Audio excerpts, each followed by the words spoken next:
€271 milioiko inbertsioak adostu dituzela 2024an izandako superabitarekin. Volkswagen Nafarroakoak ere jasotan datu bat nabarmendu behar, €67,7 milioi etekinekin itxi baitzuen 2025. Eta kasu honetan baita ere Irangoak jasotan Diario de Notiziasen, baina irandar herritarrak dira ikusten ditugunak protestan eta Mojtaba Jamenei lider gorenaren argazki bat daramatzatela. Kasu honetan Diario de Notiziasek ere nabarmentzen du Jameneik gerra totalera deitu duela. Eta Hormuzeko itsasartean baita ere Diario de Navarran gaur Iranek blindatu duela nabarmenduz, baina lehenxeago berrian ikusi dugun argazki bera topatuko duzue Indiara heltzea lortu duen Hormuzetik pasatako itsasontzietako bat ikusten baituzue. Baina Antxon Alonso Serbinabarreko enpresaria daukagu eguneko lerroburu nagusian Diario de Navarran nabarmenduz, bantza denez Forestaliako traman, Forestalia kasuan ere ikertzen ari direla Antxon Alonso, xehetasun gehiagorik aipatu gabe. Eta bozentorekin, itxiko dugu beti bezala eguneko errepasoa, gaur mojak topatuko dituzue, El Correoren azalean, bai lagunok, izan ere Clarisek berreskuratu dute Beloradoko komentuan bertan moja sismatikoak bertatik irten ostean Beloradoko moja sismatiko famatuak. Bestak beste estatu batuetan ibili dira hauek azken aldian, bada garaian alde egin barizazuten edo Beloradoko komentu horretatik bota zituzten Clarisak, originalak, errealak, hauek bueltatu egin direla. Eta bat egiten dute Araba eta Bizkaiko edizioek baita ere gaurko lerroburu nagusian 5 lerrotara argiki nabarmentzen baitu El Correok, 280 lanpostu murriztuko dituela Gestamp enpresak Abadiñon, Mercedesekin kontratu handi bat galdu ostean. Eta Diario Baskorekin amaitzeko, gaur Paula Terrado ezagutzeko gonbitea luzatuko dizuete, 28 urteko neska honek astebete eman baitu Dohan harrapatuta Katarreko hiriburuan. Bera izan da Espainiako gobernuari esker, bertatik Pertxar golkotik atera den pertsonetako bat, eta nolabait oso kezkatuta azaldu dio Diario Baskori hoteletikan, entzun zitezkela misilen interceptazioak eta dardarka egiten zuela gelak, eta beldur asko pasatu zuela horixe bera neska honek Diario Baskori azaldu diona, gerra betean Dohan astebetez harrapatuta izan ostean. 7:35 minutu entzuleo, kanaino gaurko azalen errepasoa.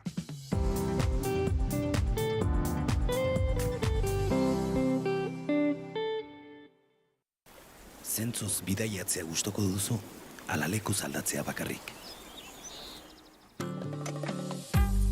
Helmugara iristea nahiko ezpada zuretzat, ezagutu Bidaiari, naizen hileroko aldizkari euskaraz. Istorio benetakoak, tokiko kulturak eta bihotzarekin egindako bidaiak. Mundua ezagutzeko modu berri bat.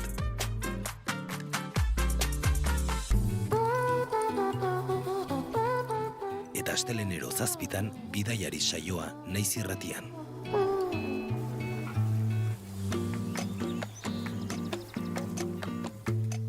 Bidaiari, lurralde berrietarakoaz.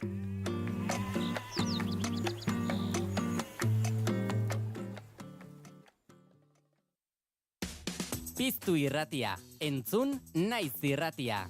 Bilbo aldea, 92.2. Gasteiz eta Arabako lautada, 91.5. Donosti aldea, 93.8. Gernika, 96.7. Leitza, 95.1. Bortziriak, 103.1. Urola, 91.8. Goierri, 102.2. Legazpi, 94.6. Piztu eta entzun Naiz Irratia. Piztu irratia. Pepek Informazioaren aria Naiz Irratian.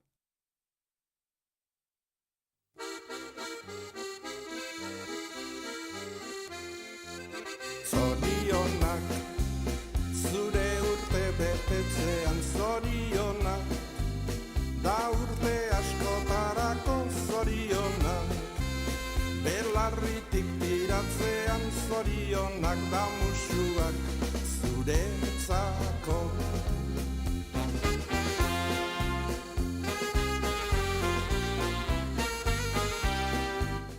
Zazpiak eta hogeita mazazpi minutu entzuleok, goizeko 8 bitarte, badakizue, tertulia kontu harinak, nik esan tarte hau gaur bertan ez dakit nola abiatu.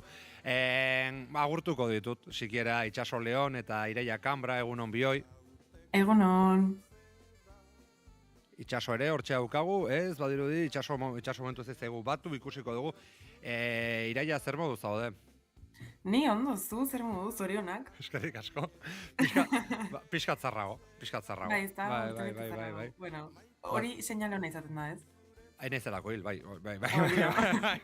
Hemen nola esan nahi, baina bale, bai, baita, Iraia, gauzat egingo dugu, Itxaso batzen zaigun arte, badukagu beti bezala, Ikerren abesti proposamena, ongiru ditzen bazaizu, eta pres baldin badukagu, esango nuke baietz. Entzungo dugu, gero ingo dugu aipamentxoa. Egunon ekipo, egunon entzule zer moduz, bueno, gaurkoa ostirala, nobedade eguna izaten da askotan, eta berrikuntzen edo kantu berriak plazaratzaren eguna izaten da askotan, eta gaurkoan bai Euskal Herrian atera dira batzuk, nik horietako bat ekarri nahi izan dizuet, badudalako, ez dakit, gertutasun bat edo, sentitzen dudalako, artista honekin, Maren da bera, eta gertutasunaren arrazoia da batez ere, musikariarekin batera, nolabait ere bere diskografia paraleloan joan delako, edo bere birudiaren hasi zen arren, nahikoa paraleloan joan delako, eta beti oso gertuko izan dugulako, bai musikarian, bai naiz irratian. Hortaz, bere kantu berriak sekretuek izena du, euskaraz, atera du alegia, abestia, esan zigun euskaraz ari zela gauzak egiten, ikusiko dugu zenbaterainoko izango den euskaraz bere sorkuntza berria, eta hori, indie munduko abesti bat egin digula, oraingo honetan Marenek entzun, eta ea zer iruditzen zizuen. Ondo izan, aio!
Sekretuek ez diez esaten, belarrire Ios hori ikutzi dut, aitortu berritzalako gustatu zait, bestia, Maren azan nola deitzen zen, entzun duzu, Iraia, eta Itxaso baita bide bat ezagurtuko dugu, egunon Itxaso?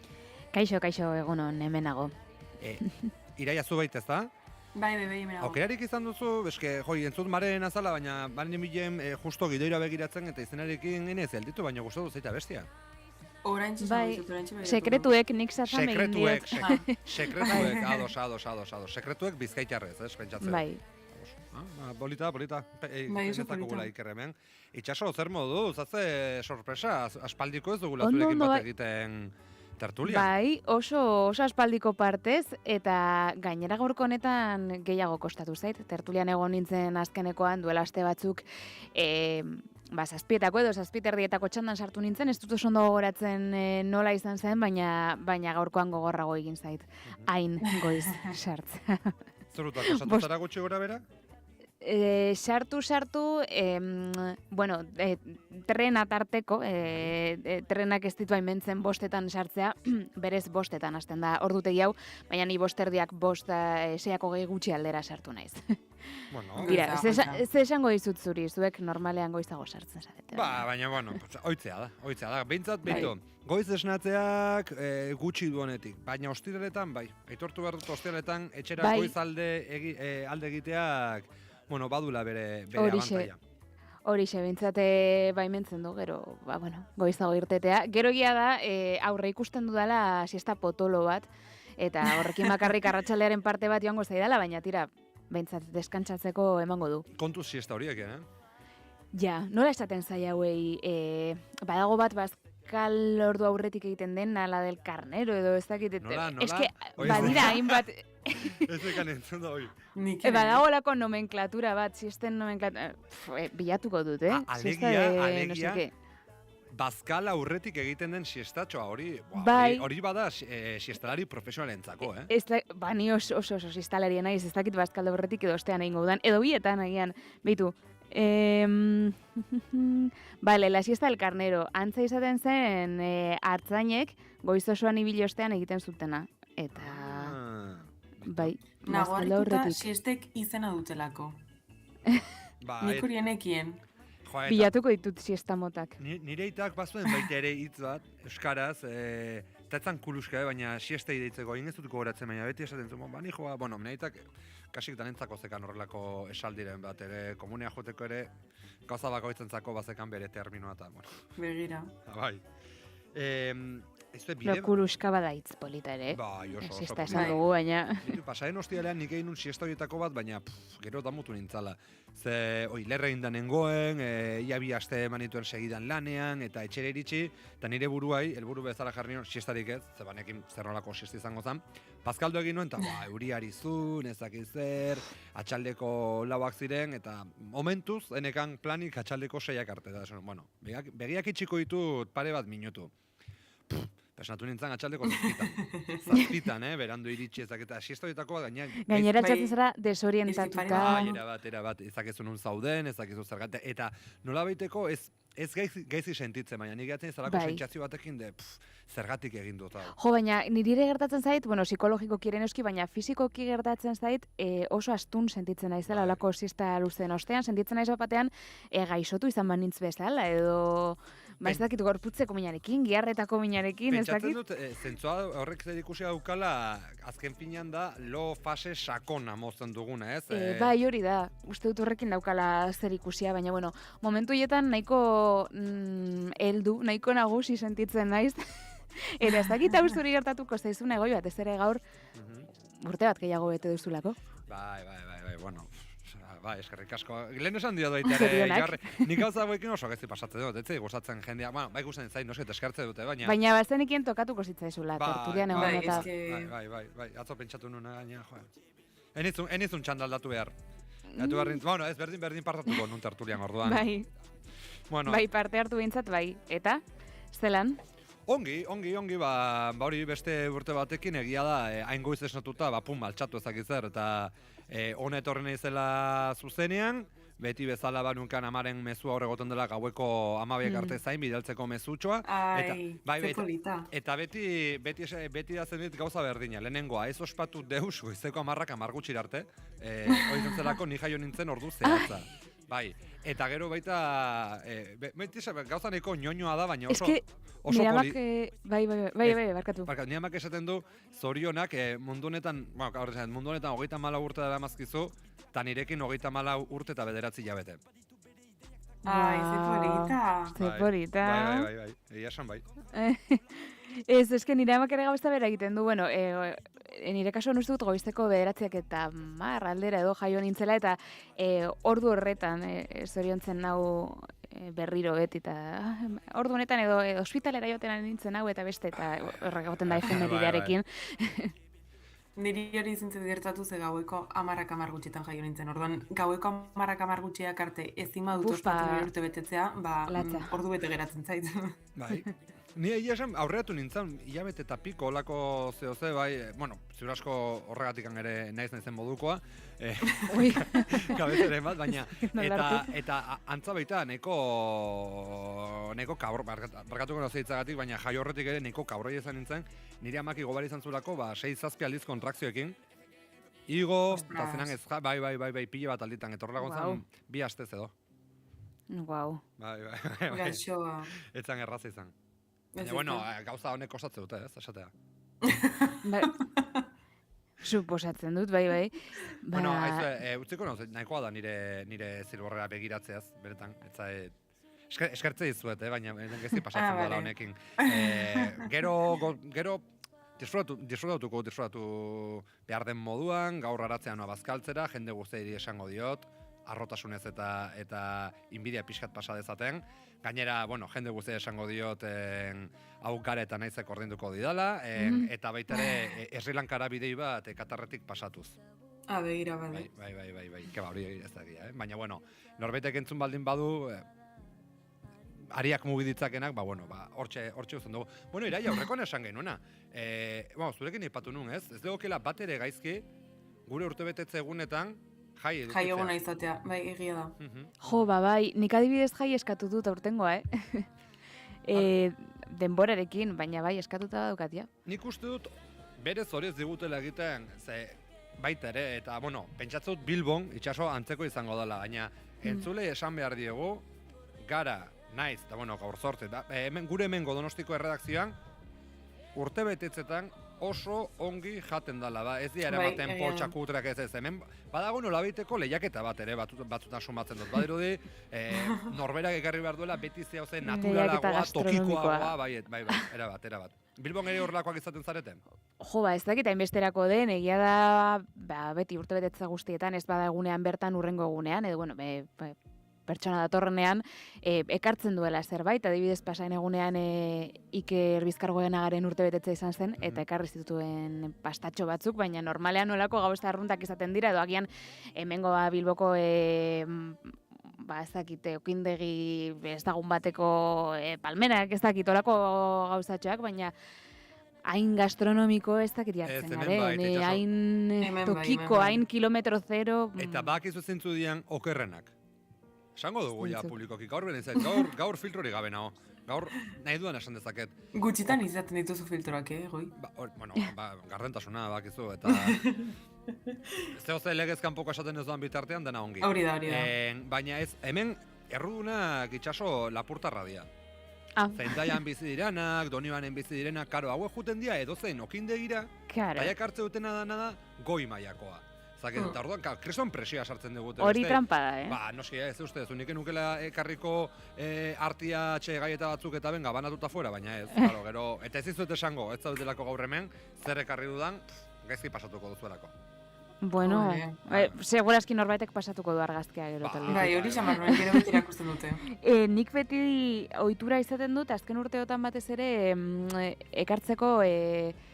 Olako palmera batzuk, palmera kombinatuak, batzuk txokolatezkoak eta beste batzuk kokozkoak, eta dira trapagarango leku batekoak El Roble uste dut deitzen direla, eta, daude horre poligono batean, baina eroski gehienetan salgai ukitzen dituzte, ez delako publizitatea egiten nahi zen. Bai. Ez dakit, nahiko gustuko ditut, eta ikusten dut jendartean ere arrakasta dutela, orduan horietatik jotzen dut beti azken aldian. Beitu, esadezu poligono batean dagola, baina beste kontua ipatu behar dena da, poligonotan zeinean hori jaten da, zentzua daka, langileak daude eta hori dena, baina bai. askotan, eta hoi okindegiak eta jatetxeak. Bai, eta menu merkeak ere topatzen dira. Bai. Aizu, ez dakit, urrengo urte betetzerako agian pentsatu beharko dugu. Olako bazkariren bat antolatzea poligono batean. Bueno, zuek ere poligono batean zaudete geografikoki. Hori pentsatzen nintzen. Eta hortik ere badago baten bat... Ez? Gaizki ez dagoena. Aratz osongi dago, gero... Nik aratzen gozaltzen nuen, Donostian nindoanean. Aratz eta listo, ba, ez ditugu izen gehiago esango, zemen ez digute ordaintzen, Aratzek ustut baietz, baina... Aratzek uste dut baietz, baina beste ez. Alere, bai, badira Bizpahiru leku oso gomendagarri hemen jateko. Alere, hau ja, poligonoa da itxaso, baina, txakur bat entzun da? Bai, nirea da. Nola deitzen da Iraia? Ona. Ona? Bai. Eta beste ez eta txarra? Hau da, daramaki txakurrak 10 urte gurekin eta 10 urtetan mundu guztiak txiste berdina egin digu. Barkatu. Eta zer dio onak? Seguraski zortziak 10 gutxi izan da, norbait pasako zen portaletik, eta norbait pasatzen den bakoitzean. Agurtzeo, ez? Egiten dio. Bai, klaro, agurtzeo egiten behar du. Ongi dago. Bai. Beitu, hortxe. Orainari da irratikoei agurtzen. Bai, nik benetan utziko nukela bere bakarrik, zaunkaka horrela goitzeko 8 arte. Bai, benetan, nik ez, Vale. Zar, 10 urte ditula esan duzu, dagoeneko koskorra, zeharrazakoa da, edo nasketa? Artzai txakurra. Artzai txakurra Euskal Herrikoa edo... Bai. Txuritxo, hoi oso azkarra dia, Bai. Bueno, ja pixkat amak entzute banago alkatu egingo nago, baina ja pixkat zarra dago. Ordan, baina oso ondo dago, gazte dago, jolasten du oraindik. Iraia, itxaso, barkatu alabazan jarri bar dugu, aldein bar dugu jarraina, baina utzia zue gauzatxo bat egiten, bakarrik segatu nahi dut, bale? Entzuten zait ongi ez da, Iraia zeure etxean? Ez, kaskotan zaudelako. Jarri, kendu ditzak ez du kaskoak, mesedez? Bai. Ona, egunon. Ona. Kasurik ez. Ba mentxe zondugu, zazpiretan berroita malo. Zorionak zuri. Ez du astirik ematen. Ez astirik ematen, horregatik forzatu dut onaino, sentitzen dut, baina eskerrik asko itxaso eta Iraia, bale? Zazpiretan berroita malo minutu lagunok. Asteburuan. Bai, asteburuan. Eta alabazenekin guaziarraian, gero arte. Agur. Otsoaren malurra.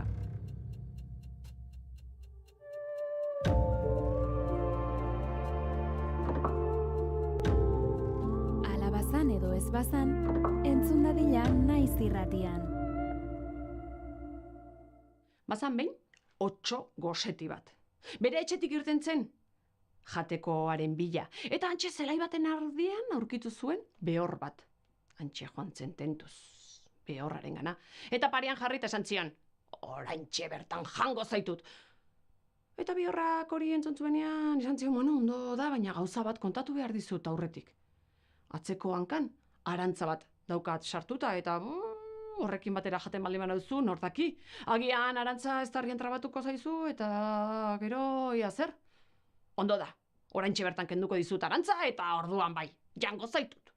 Eta orduan otsoa, behorraren atzera joan zen, eta momentu hartan, behorrak hankaltxa eta dumba! Izugarrizko ostikoa, eman zion otsoari, eta antxe juntzan otsoa dinbilidan bala. Eta bitartean behorrak ospa, egin zuen bertatik. Eta antxe gelditu zen gure otsoa, izugarrizko kolpea buruan zeukala, eta tripan zuloa eta zorriak jarraitzen zuen. Eta alaxe joan zen bidean aurrera eta aurrera, eta errekaren ondoan txerri bat ikusi zuen. Bere 9 txerrikumeekin. Antxe zebiltzan errekaren ertzean jolas baten antxe lokatzetan loietan txif eta txof eta txof eta txif. Eta otsoak ikusi zuenean beraien gara agerturatu eta esan zion, txerri, oraintxe bertan jango zaitut. Zu eta zure 9 txerrikumeak. Baina, esan zuen txerri amak, horrela ezin gaituzu jan, begira, zikin haude eta garbitu beharko gara ba aurretik. Ondo da, venga, azkar ibili. Eta zuk laguntzen badiguzu, ondo da, lagunduko dizut zure umetxuak garbitzen. Eta alaxe hasi zen, otsoa, txerrikumeak garbitzen. Eta bitartean, txerri ama atzetik joan, eta bere muturrarekin da! bultza egin zion Otsoari, eta antxe eraman zuen errekako urak Otsoa. Herriraino, iritsi zen arte. Han aurkitu zuen herrian bertan Otsoak errekatik irtetzeko bide xidortxo bat, eta busti eginda, buruan kolpea eta tripan ere oraindik zorria zituelarik, antxe aurrera jarraitu zuen. Eta non Elizaren onduan, antxe, ondoko zelaian, hauntz pila bat ikusi zituen. Eta zuzen joan zen Otsoa antxe, hauntzen ganat esan zien, hauntzak, bata bestearen atzetik jango zaituztet, oraintxe bertan. Esan zuten, zaude momentu batian, zaude. Gaur igandia da, eta gaur meza nagusia da. Aspaldian ez dugu meza kantaturik entzun, eta aurten oraingo honetan zure omenez kantatuko dugu, inoiz entzun den mezarik ederrena. Ondo da, baina azkar ibili, Eta nire omenez kantatuko duzue, bai, esan zuten hauntz guztiek. Eta hala, Otsoak utzi zien hauntz guztiei Elizara sartzen. Sartu ordukota atea itxi zuten, eta antxe gelditu ziren hauntz guztiak. Eta Otsoa kanpoan jarri zuen belarria hola atearen ondoan, eta ez dakit oso ondo kantatzen ari ziren ere, besterik ez zuen entzuten Otsoak. Eta animatu zen bera ere, eta antxe hauntzekin batera esan zuen nik ere kantatuko dut nire omenez. Eta antxe kantuan hasi zen,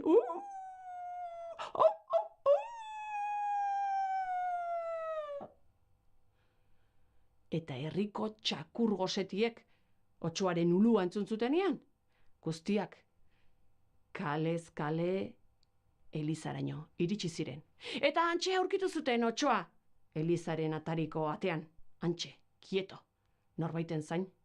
Eta alaxe, txakur goseti guztiak Otsoaren gana gerturatu, eta jauz, lauzatitan egin, eta Otsoa jantzuten. Bukaera hau behintzat, hola, gore bersioa maite duzuenok, zerbait suabeagoan nahi duzuenok kontatuko dizuet. Txakur goseti hoiek gerturatu zirela Otsoaren ulua entzun zutenean, eta Otsoak txakurra gerturatzen ikusi zituenean, ospa egin zuela. Bere buruko kolpe, bere tripazorri, eta busti eginda. Gipuzkoako Foru Aldundiaren eta Donostiako Udalaren laguntzarekin ekoiztutako saioa.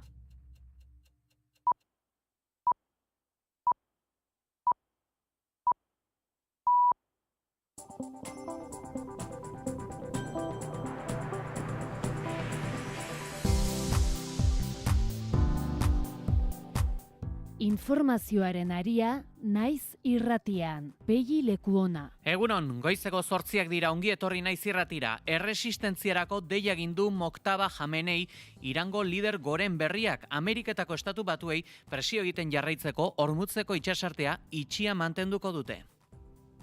Zeu היעד שלנו. תוך זמן קצר Egoi Berategi, egunon. Egunon, Pegi eta entzule guztiak. Irango estatu telebistako aurkezle batek irakurri duen mezuan Hormuzeko itsasarteak itxia jarraitu behar duela aldarrikatu du. Dena den atentzio handiena jaso duen elementua ez da mezua bere izan, Jamenei agertu ez izanak baizik, ez da grabazio batean ere, agerian utziz Irango erregimenak badaezpadako neurriak hartzen dituela estatu batuek onartzen ez duten edozein lidergo desagerrarazteko mehatxoaren aurrean. Zeu היעד שלנו. Eta gerra hasi zenetik hedabideen aurrean lehen aldiz izan dena Benjamin Netanyahu ere bada, lehengo Irango tirano zarra akatu dutela aldarrikatu du. Gurean berriz Nafarroko parlamentuan atzera bota dute lanbide-arteko gutxieneko soldata kudeatzeko eskumena bere gain hartzeko EH Bilduk eta gero abaik egindako proposamena. PSN eta kontigo zurekin 1.500 euroko gutxieneko soldata edukitzearen erabat aurka daude. Espainiar estatuko langile guztiek eskubide berdinak dituzela argudiatu dute ere. PSNko Arantxa Biorrun. Va de reivindicación soberanista, de construcción nacional. Berriz, LAB sindikatuko kide bat Gasteizko legebiltzarreko atarian kateatu da, astearterako deitua den greba orokorraren baitan. Eta ikamak ere, agerraldi egin du Donostian, greba orokorrari atxikimendua azaltzeko. Hala da bai, klase perspektiba txertatu eta langile klasearen parte bezala sindikatuen borrokara batzeko bete beharra aitortu dute eta baita aberastasuna banatzeko gutxieneko soldataren proposamena tresna eraginkorra dela justizia sozialean aurrera pausu bat eman eta gizarte berdinzaleago bat erdiesteko. Eta aipatuko dugu ere bai Saski Baskoniak gertu izan duela azken laurdenean garaipena, Simon Somoyuri eta Diakitek kontrako markagailu bati buelta eman baitiote, baina defentsako izugarrikeriak eta arbitratze etxigarriak pasaririk gabe utzi dute partida Galbiatiren mutilentzat. Eguraldia eta trafikoa naiz irratian. Errepide dagokionez egoi, bada nabarmentzako jazoeraren bat? Pegi bide lanak aipatu behar ditugu alde batetik, Nazional 121A errepidean, 69 eta 73 kilometroen artean, bide lanak daudela gogora ekartzen baitu trafiko zuzendaritzak, Irun parean da hori, itxita topatuko duzuen orantza bietan eta Gipuzkoa 3-4-5 ezarrita dago desbideratzea. Gainerakoan baitera aipatzea, barnealdeko zenbait tokitan laino trinkoa osatu dela eta duela pare bat ordu gune horietan arretaz gidatzeko deia zabaldu duela trafiko zuzendaritzak. Horren adibiderak argiena Gasteiz da une honetan 4 gradu besterik ez bertan. Gainontzeko Euskal Herriko hiriburuetan eguzkia nabari da, dagoeneko egun eguzkitxoa izango da, baina hori bai, lehenbiziko ordu hauetan hotza izango dugu Euskal Herrian, 5 gradu besterik ez Iruñean, 7 gradu Donibane Garaziala Maulen, 8 Baionan eta 9 gradu Bilbo eta Donostian. Eguraldiaren nondik norako guztiak, Iker Berluzeak. Eguraldi ederrarekin emango diogu hasiera ostiralari, baina arratsaldean eguraldiak okerrera egingo du. Goizean behe-lainoa agertuko da barnealdeko bailaretan, baina nahiko azkar jasoko du. Ondoren, goi-hodei finak ugariak izango dira, zerua kolore zuriskarekin agertuko da, baina eguraldi eguzkitsu eta ederra nagusituko da. Arratsaldeko lehen ordutik aurrera ordea, mendebaldetik barrena hodeiak ugaritzen hasiko dira, lehenbizi erdi mailako hodeiak izango dira, eta ondoren arratsalde erdian mendebaldetik barrena fronte bat iritsiko da, hodei trinkoagoak sartuko dira, zerua estaliko da eta euritara joko du. Zaparradak mendebaldetik ekialdera mugituko dira, lurralde osoan bustiko du, baina zaparradak ugariagoak izango dira ipar itxurian, eta bertan gauean mardul botako du, eta ez da baztertzen ekaitzak jotzea ere. Haizeak goizean hego mendebaldetik baina orokorrean nahiko ahul joko du, arratsalde erdian frontarekin batera ipar mendebaldera egingo du eta aldaketa unean bolada zakar batzuk utziko ditu, bereziki kostaldean, temperatura minimoek eta maksimoek antzeko jarraituko dute, minimoak 1 eta 9 gradu bitartean errendituko dira. Maksimoak Kantauria Isuri aldean 16 eta 19 gradu bitartean eta Hego Isurian 14 eta 18 gradu bitartean, temperatura maksimoetan freskoenak Araba eta Nafarroa erdialdean neurtuko dira eta altuenak bereziki kostaldean eta gehien bat Bizkaian, egunaren azken orduetan dezente hoztuko du eta hozte horrekin batera elur mailak bera egingo du eta azken orduetan 1200-1300 metrotik gora botatzen duena elurretan izango da. Jarraizburua teknikan martxoak 13 da, ostirala. Informazioaren aria.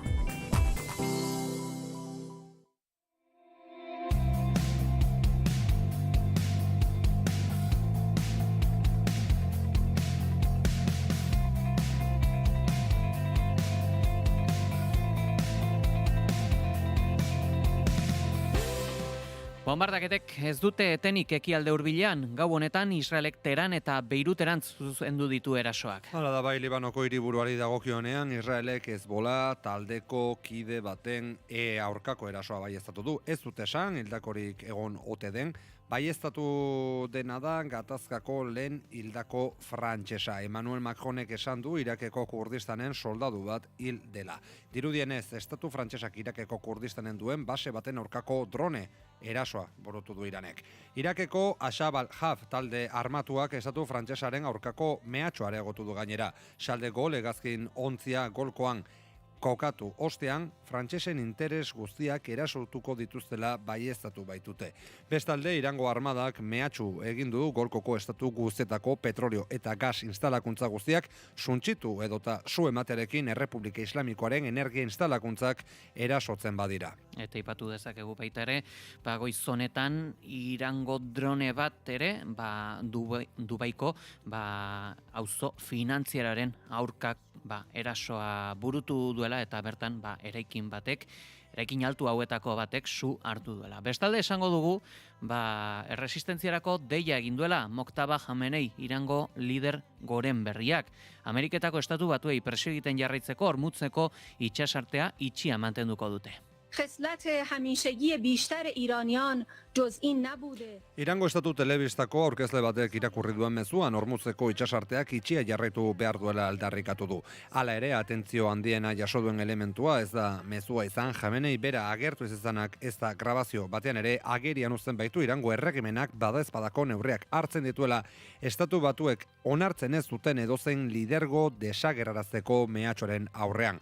Alegia, Mojtaba Jamenei ere hiltzeko aukeraren aurrean. Gaur-gaurkoz, munduko petrolaren 20% eta planeta oso kongarrien erenei garotzen den Hormuzeko itsasartea, ia geldirik dago, Iranek inguru horretakontzien kontra egindako erasoengatik, baina goizeko orduetan baieztatu dezakegu, Txinaz gain Indiarako hainbat petrolio ontzik zeharkatu izan dutela Hormuzeko itsasartea. Eta gerra hasi zenetik hedabideen aurrean lehen aldiz izan dena Benjamin Netanyahu da. Lehengo Irango tiranozarra akatu dutela aldarrikatu du eta berriak ezin duela bere burua publikoan aurkeztu. Zeu hayad shelanu. Erasoekin jarraituko duela gaineratu du eta ustelkeriagatik duen epaiketa hirukoitzaren amaiera eskatzeko aprobetxatu du agerraldia. Eta adi egoteko txokoa ere bada Irango karg irla ukiezina ere izan daitekena herrialde xitarentzat gerraren helburu nagusi bihurtu daiteke. Eremu hau Errepublika Islamiarraren petrolioaren 40% bertan ekoizten da eta Ameriketako estatu batuek konkistatu beharreko helburuetan sartu dute eremua. 25 kilometro kuadroko irlatik Irango petrolioaren 80% igarotzen da, irla olio bidez, juzestango zelaiekin lotua dago, eta dirudienez, uhartea hartu ostean, energia merkatuak eman lezaken aldaketa da konkistarako tentaziorik handiena. I think the best outcome for Trump is kind of Venezuela version of Iran, or Venezuelazing Iran, in the sense that he would use his navy and the American military presence in the Gulf to get into some kind of an arrangement on the oil, and that would mean that the US would control it in the same way it controls Venezuela's oil. And the US can achieve it either by taking control of the island of Har. Bagerra hasi aurretik Gilaron historialariak Channel 4 News telebista katean baieztatu zuen Trumpentzako gerraren akaberarik aproposena petrolaren kontrol guztia hartzea dela jargo irla barne. Eta ezin gaitezke antzi ere, Pertsiako golkoan dauden 24 milioi langile Hegoasiarren zaurgarritasunak kontingentzia planak sortzera behartu dituela bertako herrialdeak. Bombardaketen menpe daude eta beraien pasaporteetara sarbiderik gabe. Asiako hegoaldearen eta Pertsiako golkoaren arteko migrazio bidea munduko lan korridore handienetako bat da. Migratzaile hauek golkoko luxuzko hirien bizkarrezur dira eta azpiegitura proiektu erraldoiak altxatu eta funtsezko zerbitzuak martxan mantentzearen arduradunak dira. Arabiar Emirerri Batuetan eta Katarren esaterako langile atzerritarrak dira bertako biztanleriaren gehiengoa barkatu. Gatazkaren gorakada atzerriko biktimak utzi ditu zenbait herrialdetan. Enpresei eta giz eskubidei buruzko informazio zentroak salatu du diru sarrera apalak dituzten migratzaileak errutinaz baztertuak direla larrialdi protokoloetatik eta aire babeseko bunkerretara sartzea ukatzen zaiela sarri. Honez gain, kafala deituriko lan babesletza sistemaren pean nagusiek langileen pasaporteak atxikitzen dituzte herrialdetik irteteko baimenak kenduz. Bloke hori bereziki kritikoa da etxeko langileentzat gehienak Sri Lankatik datozenak eta egoitza pribatuetan isolatuta daudenak. Eta Imanol Pradales lehendakariak Irango gerraren ondorioak arintzeko dekalogo bat proposatu dio Pedro Sánchezi. Bai, atzo izan genuen horren berri eta Pradalesek azaldu duenez, bidalitako gutunean jasotzen den dekalogoak Zamudion egindako defentsa industrialeko taldean parte hartu zuten enpresek asteazkenan egindako zenbait eskaera jasotzen ditu. Bilera horretan, Pradalesek ez zuen neurri propiorik iragarri ezkutu bat aktibatzeko prestutasuna baizik. Batez ere, faktura elektriko hori jeisteko eta mugatzeko eta industriari begira, bai noski, eta baita familiei begira. Bestak beste, elektrizitatea sortzeko zerga kentzea eta enpresek ordaintzen dituzten gasa eta elektrizitatea garraiatzeko eta banatzeko 7% zerga bertan bera uztea la familien faktura elektrikoetan beza 21%tik 5% murriztea. Informazioaren aria.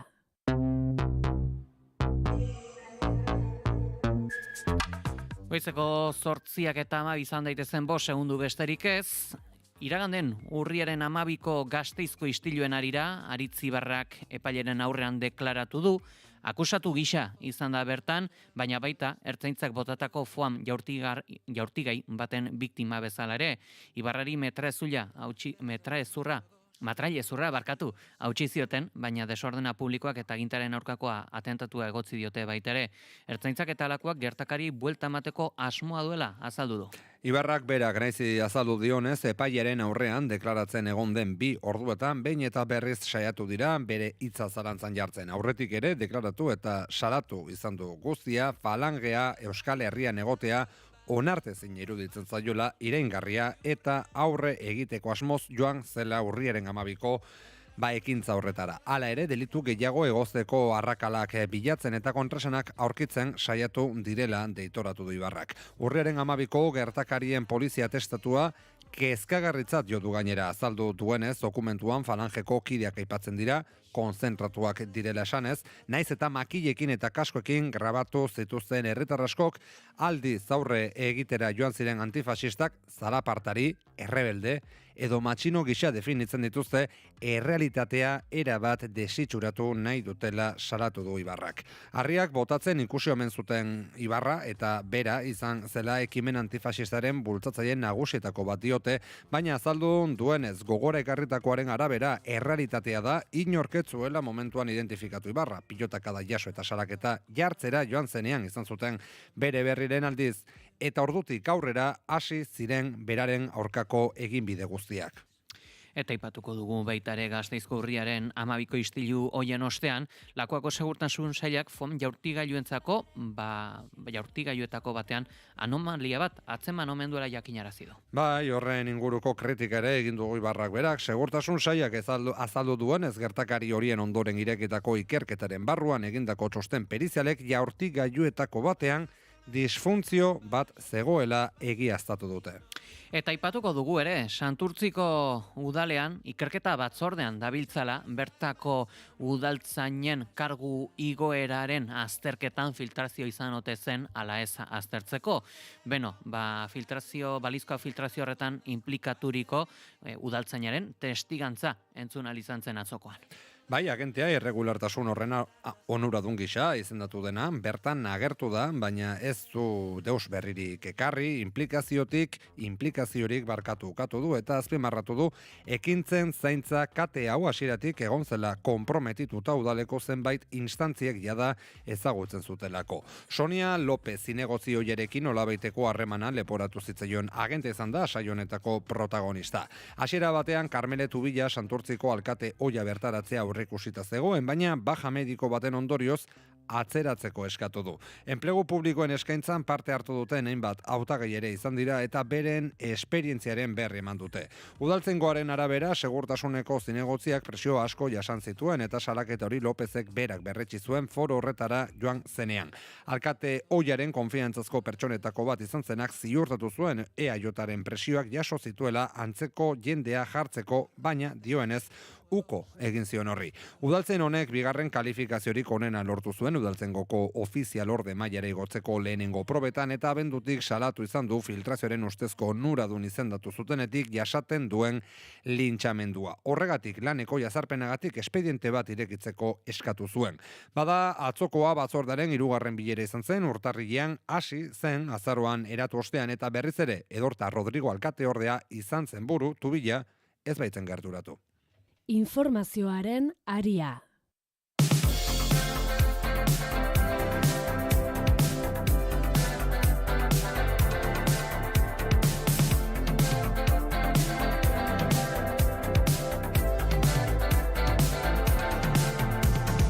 Goizeko 8:06, tokiko politika kontuei dagokienez, legealdia bukatzeko urtebete baino gehiago falta denean Joseba Siron Iruñeko alkateak 80%an kokatu du PSN-erekin lorturiko itunaren betetze maila, UPN boteretik kendu zuen zentsura mozioa bultzatu zena. Akordio honen bueltan, azaroan ere, bizikidetza plana aurkeztuko dute.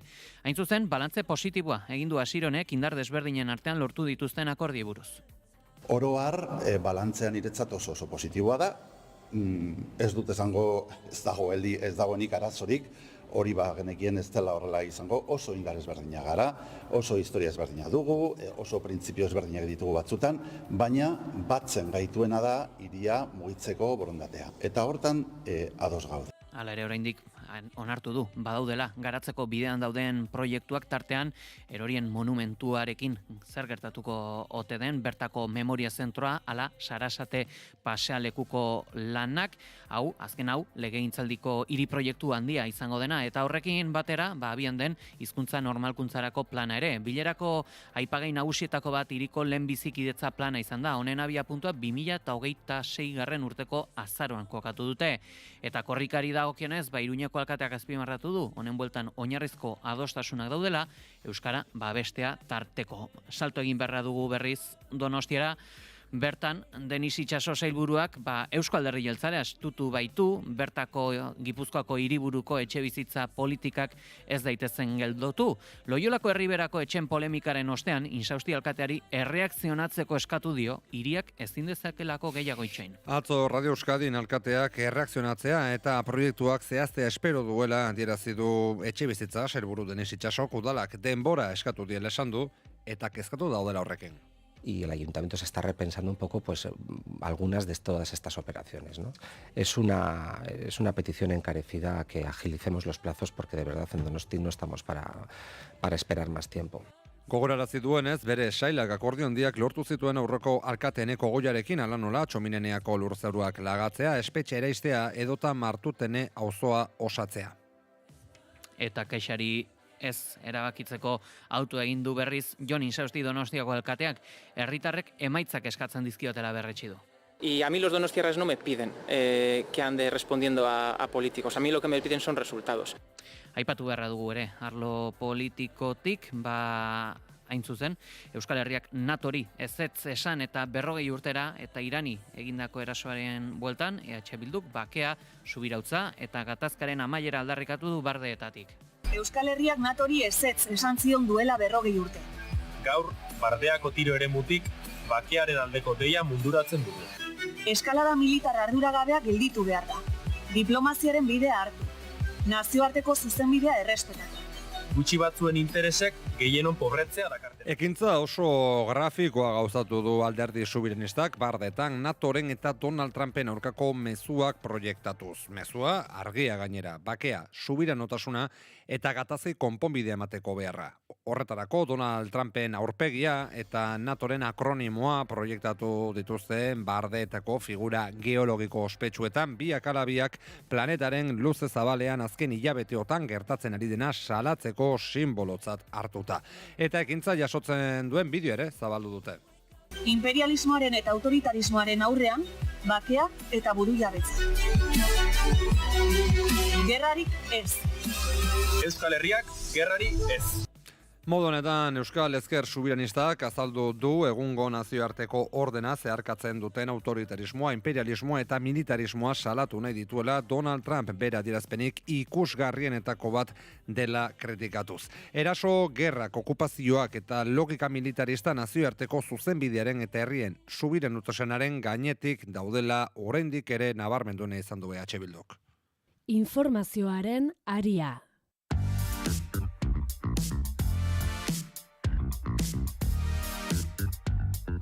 Gasteizko udaleko langile ohi bati 3 urte eta 10 hilabeteko espetxe zigorra ezarri diote, udal txakurtegia kudeatu zuen Apasos animalien babeserako elkarteko 7 voluntariori bortxaketa eta sexu abusuak egiteagatik. Kasua 2018an hasi zen udal txakurtegian albaitari laguntzaile gisa lan egiten zuen kondenatuak Apasosko voluntarioei sexu erasoa egin zienean. Hilabete batzuk pasata gertaera horien berri eman zioten udalari. Udalak 2020ko ekainean helarazi zion fiskaltzari salaketa jarri ondoren irekitako ikerketa eta sosmagarria handik egun gutxira atxilotu zuen ertzaintzak. Udalak kaleratu egin zuen gizonezko hori. Gasteizko zigor arloko 2 zenbakiko epaitegiak ahozko epai bat eman zuen pasaden asteazkenean aldek. Adostasun akordio bat lortu ondoren langile ohia 3 urte eta 10 hilabeteko espetxe zigorrera, biktimengandik 6 urteko urruntzera eta 21.000 euroko kalte ordainera kondenatzeko. Horietatik erdia udalaren kontura izango da erantzule zibil subsidiario gisa. Eta bestalde, bestelako eraso baten berri ere eman beharra dugu. Izan ere, Ikamak eta Bilboko Gazte Sare Feminista gaitzetxe egin dute Mondragon Unibertsitateko neska ikasle batek mutil ikasle batengatik orain arte duela 3 urte jasan zituen eraso eta tratu txarren aurrean unibertsitateak izandako jarrera. Bai, azaldu dutenez, unibertsitateko lehen programa antolatzen dituen bidaietako batean eraso eta tratu txarrak jasan zituen mutil batengandik eta irakaslei zein unibertsitateari eman zien horren berri. Ikama eta Bilboko Gazte Feministaren arabera, Gazte Sare Feministaren arabera, hasieran unibertsitatearen konponbidean neskari klaseko bideietik alde egiteko proposamen izan zen, izan ere kanpoan zeuden bitartean ezin izango zuela laguntza psikologikorik jaso esan zioten. Neska, ordean, graduko ikasleak egiten ari ziren bidaian jarraitu nahi zuenez, beste alternatiba batzuk bilatzen hasi zen, hala nola online bidezko psikologo bat. Salatu dutenez unibertsitateko irakasleek ez zioten utzi eta gainera Bilbora bueltatzera behartu zuten. Barkatu, Bilbora itzuli zenean ordea, egoera aldatu eta unibertsitatea neska ikaslearekin harremanetan jarri zenean haren testigantza etengabe jarri zuten zalantzan Ikamak eta Bilboko Gazte Feministen sareak diotenez eta hori gutxi ez balitz erasotzaileak prozesu judizial bat abiatu zuen neskaren aurka difamazioaren argudiopean. Aldi berean unibertsitateko irakasleen gehiengoak aliantzak sortu omen zituen erasotzailearekin bi antolakundeek ziurtatu dutenez. Denbora bat igarotan neskak bideira bueltatzeko asmoa zuela jakinarazi zion unibertsitateari, baina erasotuaren segurtasunaren izenean eta prozesua lasaiago egiteko aitzakiapean bideire itzultzea aukatu zioten ikasloni, mutilek aldiz bidaian jarraitu zuen normaltasun osoz. Horregatik salatu dute Mondragon Unibertsitateak hasieran aliatu feminista gisa jokatu zuen arren eta bere burua espazio segurutzat aurkeztu arren, prozesu hori arazo instituzionalak saiesteko helburuarekin abiatu zela, hala erasotzaileak babestu eta erasotuak alde batera utzi eta mespretxatzea leporatu diote. Informazioaren aria.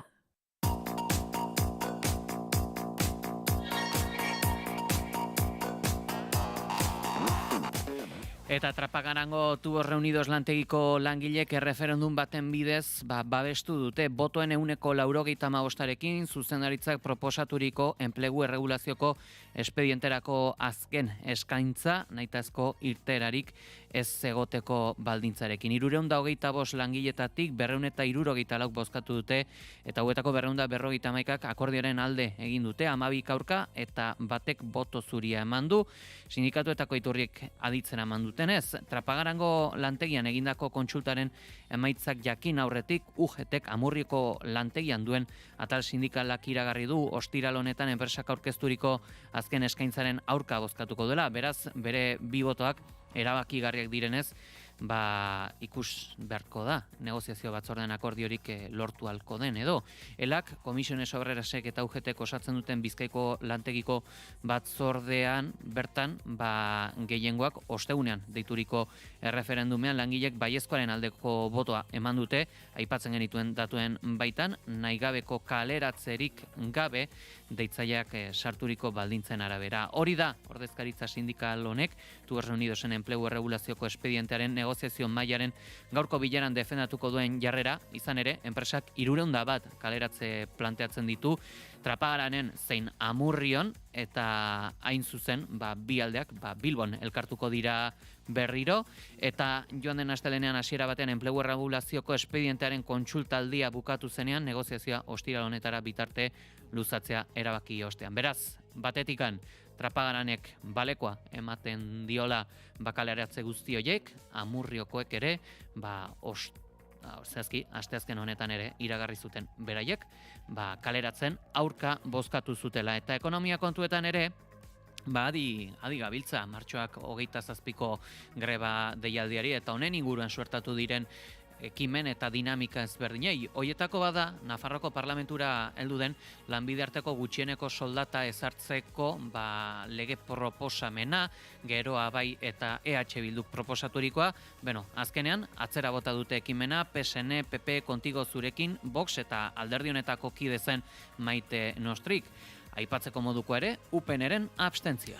Pegi, mozioa defendatu dutenen artean, EH Bilduko Laura Aznalek eta geroa baiko Pablo Azkonak nabarmendu dute Nafarroak errealitate sozioekonomiko bereizia duela, industrializazio eta produktibitate handiagoarekin eta bizitzaren kostua ondorioz altuagoa dela etxe bizitzetan edo erosketa saskian prezio altuagoekin. Aurrera egiteak esan nahi du soldata duinak erabakitzeko ahalmen handiagoa eta ongizate handiagoa eskuratzea. Lo que estamos haciendo es, como decíamos, permitir que esto se debata en el Congreso de los Diputados y, por tanto, que Navarra pueda tener la herramienta. Estamos hablando precisamente de capacidad de decisión para Navarra. Eta UPNek, esan bezala, abstentziora jo du, eztabaidari kutsu politikoa ikusten ziola argudiatuta. Para UPN tiene un debate. Esto es la realidad, un debate político, eso sí, porque desde el punto de vista práctico creemos que no hay que jugar con las expectativas de los ciudadanos, no hay que jugar con las expectativas de los trabajadores. Gainontzekoak Nafarroak 1.500 euroko gutxeneko soldata edukitzearen erabate kontra daude, tartean euren buruak ezkertiatzat jotzen dituzten PSN eta Kontigo zurekin ere. Espainiar estatuko langile guztiek eskubide berdinak dituzela argudiatu baituta entzungo duguna Arantxa Biorrun PSNeko kidea. Va de reivindicación soberanista, de construcción nacional. Bozketaren ostean, Elak eta Labek PSN-erekin eta Kontigo zurekin alderdiarekin oso haserre agertu dira, UGT-ren eta Komisiones Obrerasen jarrera uniformizatzaile eta zentralizatzaileari men egiten diotelakoan, eta euren botuak PP-ri eta Voxi gehitzea kritikatu egin dute sindikatuok. Eta aipatuko dugu arlo ekonomikotik ere, Gasteizko legebiltzarrean lab sindikatuko kide bat, bertan kateatu dela, heldu den astearterako deitua den greba orokorraren karietan zazki, pertsona bat ere identifikatu du ertzaintzak. M17 denok grebara zioten pankartak eskuan, sindikatuko hainbat kide bertaratu ziren, atzo goizean osoko bilkura aste hartzela, eta haietako batzuk erekin inguratzen duen esian kateatu ziren. Orai, pilota, zuen telatuan! Astearterako Ela, La, Bestela, Setxalde eta Hiru sindikatuek antolatu duten greba orokorraren aldarrikapen nagusia 1.500 euroko gutxeneko soldata propioa edukitzea da. Pasaden azaroan, gehiengo sindikal zabal batek gogore ekarri behar dugu 128.985 sinaduren babesarekin Espainiar Gortei Euskal Autonomia Erkidegorako lanbide arteko gutxeneko soldata propioa albidetzea proposatzeko eskatu ziola legebiltzarrari, baina EAJak, PSek, PPek eta baita Voxek ere ezezkoa eman zuten eztabaida bera ekidinez. Bada, atzoko ekintzarekin Labek aldarria legebiltzar atarera eramana izan zuen berriz. Eta ikamak ere agerraldia egin du, Donostian greba orokorrari atxikimendu azaltzeko klase perspektiba txertatu eta langile klasearen parte bezala sindikatuen borrokara batzeko bete beharra aitortu dute eta baita aberastasuna banatzeko gutxineko soldataren proposamena tresna eraginkorra dela justizia sozialaren aurrean pauso bat eman eta gizarte berdintzaleago bat erdiasteko eta greba kontuetatik kanpo ere esango dugu Osakidetzako 1.057 profesionalek jakinarazi zuten iaz hitzezko erasoa ala eraso fisikoa jasan zutela euren lan jardunan, hau da 2024 urtean baino 111 gutxiago. Lakuako osasun sailak eta Osakidetzak emandako datuak dira hauek, ostegun honetan ospatu den profesional sanitarioen aurkako erasoen aurkako Europako egunaren arira. Bai, Osakidetzako laneko prebentzio zerbitzuaren azken balantzean jasotzen denez 2025an jakinarazitako eraso guztietatik 84 istripuak izan ziren, alegia guztien uneko 9, hau da, lesioa eragin zuten erasoak eta gehienak bajarik eragin gabe. Gainerakoak 9 eta 53 guztira, uneko 81, lesiorik gabeko erasoak izan ziren, ala nola irainak edota mehatxuak. Generoaren arabera eraso gehienak 8 eta 56 guztira emakumengan eman ziren eta horrek gogo eta eginarazi behar digula azpimarratu du zerbitzuak. Araba, Bizkaia eta Gipuzkoako datuak dira horiek, baina egoera bestelakoa da Nafarroan. Medikoen elkargoaren arabera 2025an 775 eraso jakinarazi zituzten osasun bideko profesionalek eta 2024an berriz 700 eta 54. Horrek esan nahi du osasun langileen euneko 5,81 erasoren bat jasan zutela. Eragin handiena izan zuen kolektiboa erizaintzarena izan zen 252 erasorekin, ondoren medikoak, erizaintzako zenketa osagarretako teknikariak, administrazioko langileak eta beste lanbide profil batzuk jarraian. Eta Kutxabankek 641,43 milioi euroko irabazi garbi errekorra lortu zuen 2025 urtean, urte berte baino 19,7 gehiago, hala jakinarazi du. Dinamismo komertzial sendoak eta hazkunde eta dibertsifikazio ekimen estrategiko nagusien errendimendu sendoak bultzatutako emaitzadak direla azaldu du. Bankuak zehaztu duenez, hipoteken 85 kanal digitalen bidez kudeatu ziren uneren batean, kontsumorako kredituaren 86 eta aurreikuspen proiektuen 75, 2025aren amaieran, taldeko bezeroen 78, banku digitalean aktibo daude. Informazioaren aria.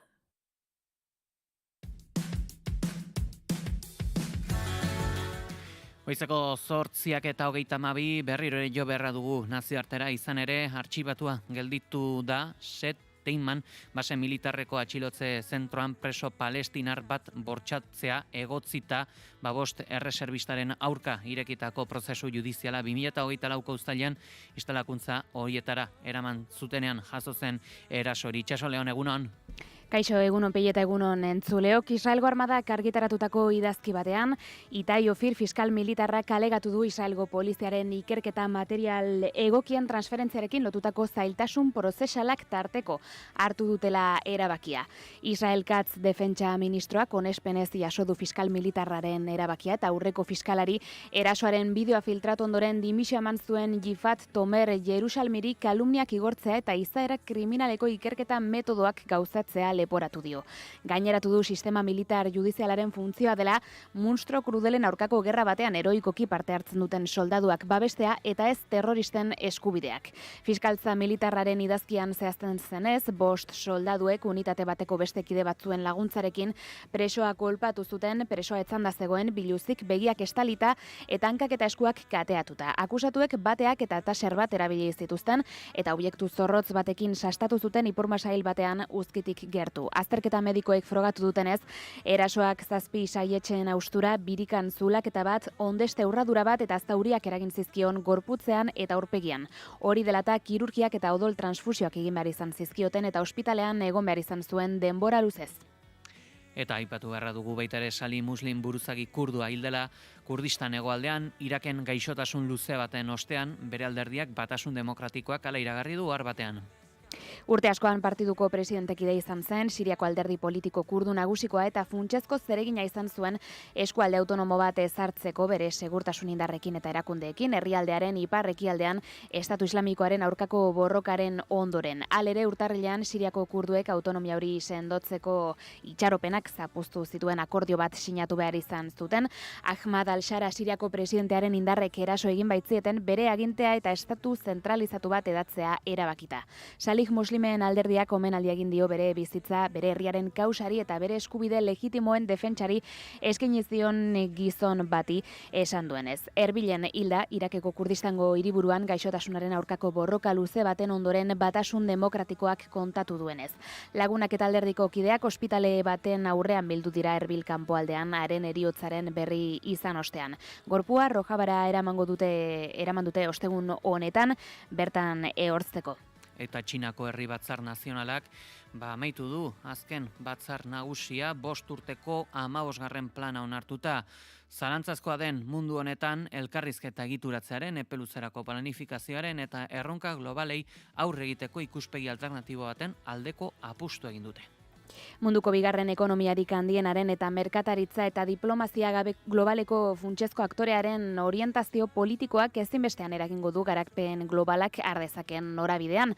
Beijingek kalitate handiko garapena bultzatu nahi du eta bere reformen bultzadari eutsi nahi dio etengabe aldatzen ari den panorama global batean. Eta ez egonkortasuna eta presio kontrajarriak nagusi diren une honetan, Txinak garapenean, berrikuntzan eta aurrerapen sozialean fokua mantentzeko duen gaitasuna gero eta baliotsuagoa da egonkortasun globalerako.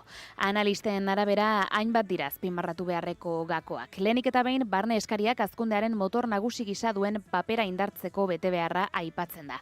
Azken urteetako kontsumo ahularen eta inbertsioaren eta esportazioen mendekotasun historikoaren osteko erronka. Bestalde autosufizientzia teknologikoaren aldeko apustua egiten da. Ameriketako Estatu Batuekiko lehiaren eta teknologia aurreratuen esportazioaren murrizketen aurrean, adimen artifiziala modernizatzeko motor gisa jartzea planteatzen du eta teknologia horrek Txinan izan duen aurrerapen azkarra aprobetxatzea planteatzen du DeepSeekek, Tencent edo ByteDance bestalako enpresek bultzatuta. 2026rako defentsako gastua bestalde 107 handituko dela iragarri du Txinak, azken 3 urteetan baino pixka bat gutxiago alegia, eta era berean kode ekologikoa eta ingurumenekoa onartu zen atzo, legezko oinarria ematen diona 2026-2030 aldirako karbono dioxidoa 117 murrizteko helburuari eta 2060rako karbonoaren neutraltasunari. Eta indartu egiten da Errusiarekiko gaslotura ere. Ekialde urruneko gasbidearen eraikuntza berrestean ziurgabetasun globalaren aurrean energia hornidura ziurtatzeko. Hauexek, nazioarteko albiste guztiak. Eskerrik asko itxaso. Gero arte.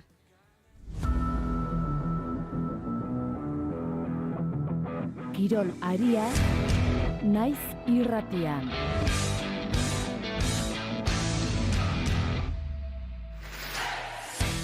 Saski Baskoniak gertu izan du azken laurdenetan garaipena Simon Omorugi eta Diakitek kontrako markagailu bati buelta eman bai diote, baina defentsako izugarrikeriek eta arbitratze etxigarriak saririk gabe luzatu dute partida Galbiatiren mutilentzat. Iraia Kamra, egunon. Egunon Pei eta egunon entzulea, Galbiatiren taldeak 7. porrota jaso du hortaz Europako txapelketan jokalari gutxirekin iritsi baita Dubai Basketball taldearen aurkako neurketara, naiz eta azken 4 minutuetan 20 puntuko desabantaia iraultzetik gertu egon den. Hala ere ezin izan du ezustean harrapatu talde Dubaitarra Sarajevoko bere etxe berrian 194 garaipenarekin estrenatu dena. Estatu Batuakek eta Israelek Iranen aurka egindako erasoen ondorioz, ekialde hurbilean piztu den gerraren ondorioz, deserrian jokatu behar du Dubaik. Arabiarrek 5. garaipenan jarraia lortu dute Euroligan, arabarrek aldiz 7. porrota jaso dute Europako txapelketan jokalari gutxirekin iritsi baitira neurketara. Tim Lubabu kabarot izan da azken orduko baja. Bestalde, aipatzeko Jesse Edwards gaztiztarra iritsi da Baskoniarentzako egun berezi batean, gorriz markatutako data da Zale Peetoarentzat, 30 urte bete zirelako ostegunean taldeak PAOK Salonika garaitu zuenetik Araba Arenan 88-81 emaitzaren jokatutako Errekopa finalean Ramon Ribas eta Marcelo Nicolai heroi bilakatu zirelarik. Inork ez du espero erebetar pibotarenak besteko emaitzik, baina Paolo Galbatiren taldeari ekarpen fisikoa egin dio zalantzari gabe, haren 2,3 metroko garaierarekin eta Melbourneen neurtu dituen bataz besteko 8 errebotekin. Bestalde, Kike Sánchez Flores ostiral honetan estrenatuko da Mendizorrotzan, Alabeseko teknikari berriak ez du bere taldeak Valentzian izandako azken porrotaz kexatu nahi izan eta futbolean aurrera begiratu behar dela adierazi du. Jardunaldi bakarra igaro da, baina urrun geratu da Alabesek Valentzian jasandako porrota Babazorroek Mestaian puntu bat eskuratuko zutela zirudien arren. Orain urrengo neurketan pasatzea besterik ez da geratzen, Villarrealen aurka arituko da ostiral honetan Mendizorrotzan 9etan abiatuta. Alabesek historiari heldu beharko dio, gazterako taldeak ez baitu Gasteizen garaipenik lortu azken 4 bisitetan. Kike Sánchez Flores entrenatzaile berriak argi utzi du futbolean aurrera begiratu behar dela. Aitortu denez, entrenamenduko lehen egunak gogorrak izan ziren bere jokalarientzat, Mestaian nola galdu zuten ikusita, baina oso ondo ikusten ditu.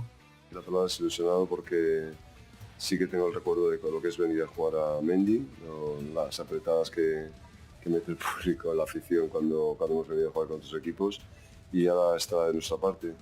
La inmensa mayoría de los puntos que se han conseguido de la esta temporada ha sido aquí en Mendy con la fuerza de nuestra gente, por lo tanto ojalá esto no lo perdamos. Azpimarratu du Alabesek etxean lortu dituela puntu gehienak jarraitzaileen animoekin. Garrantzitsua izango da hemendik denboraldi amaierara bitartean jarrera horri eustea mailari ere eusteko helburuarekin. Izan ere, txapeldunen ligara iristea xede duen Villarreal bat da ostiral honetan Babazorroek topatuko dutena. Eta ertzaintzak izapideak ireki ditu Realaren eta Atletico Madrilen arteko kopako finalerako sarrera faltsuak saltzearekin lotutako ustezko iruzur delitu batengatik zale batek salaketa jarri ostean. Ohar baten bidez ertzaintzak herritarrak ohartarazi ditu apirilaren 18an Lakartujan egingo den kopako finalerako sarreren erosketa posiblearen aurrean, tartean sarrera faltsuak daudela egiaztatu baita. Kasu honetan salaketan azaltzen denez, salerosketa webgune batean egindako iragarki baten bidez, final horretarako sarrera batzuk eskaintzen ziren diru kopuru baten truke. Saratzaileak zenbaiteko hori transferitu zuen eta eduki behar zuten QR koderik ez zuten sarrera faltsu batzuk bidali zizkioten. Xehetasun hori saltzaileari erreklamatzean ez zuen erantzun gehiagori jaso eta horregatik ertzaintzak eginbideak ireki ditu ustezko iruzur delitu batengatik. Ertzaintzak sarrerak bide ofizialetatik bakarrik erostea gomendatu du horrelako iruzurak saihesteko eta zalantzarik balego Realarekin edo Espainiako Futbol Federazioarekin harremanetan jartzeko. Realak 25.680 sarrera izango ditu kopako finalerako eta horietatik 85% bazkientzat izango dira. Guzti hauekin geldituko era, eskerrik asko Iraia. Gero arte.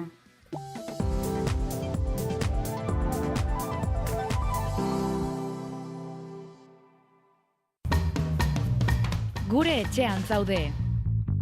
Zaindu. Astigarragako eta Hernaniko udalak.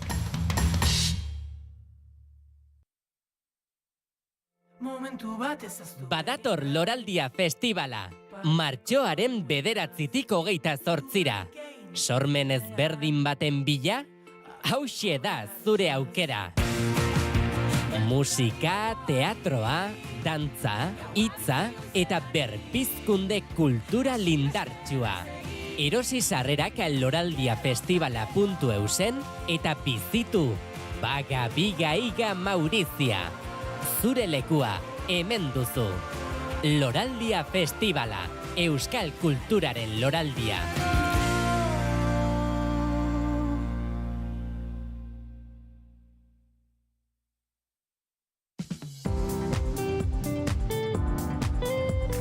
Informazioaren aria.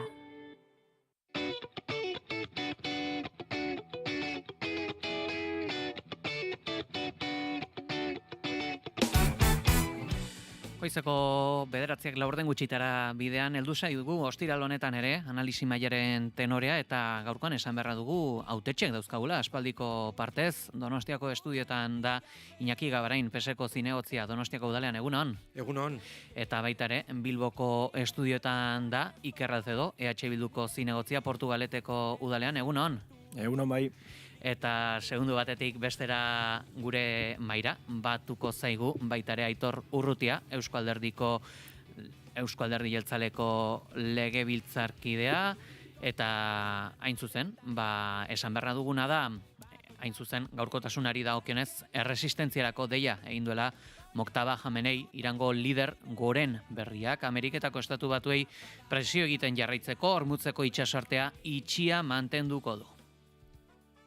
خصلت همیشگی بیشتر ایرانیان جز این نبوده و انتظار می‌رود که Irango estatu telebistako aurkezle batek irakurritako mezuan Hormutzeko itsasarteak itxia jarraitu behar duela defendatu du Jameneik. Hala ere, atentzio handiena jaso duen elementua ez da mezua izan, Jamenei bera agertu ez izanak baizik, ez da grabazio bakar batean ere, eta horrek agerian uzten du Irango erregimenak badaezpadako neurriak hartzen dituela estatu batuek onartzen ez duten edozen lidergo desagerrarazteko mehatxoaren aurrean. Badakizue, eriotza mehatxu batentzako eufemismoa. Gaur gorkoz munduko petrolaren 20% eta planeta osoko ongarrien erena igarotzen den Hormutzeko itsasartea ia erabat geldituta dago, naiz eta jakin badakigu Txinarantz eta Indiarantz doazen petrolio ontzi desentek alitzen dutela Hormutzeko itsasartea zeharkatu, gogora ekarri behar dugu, gaur gorkoz Iran dela Txinaren petrolio hornitzaile nagusia.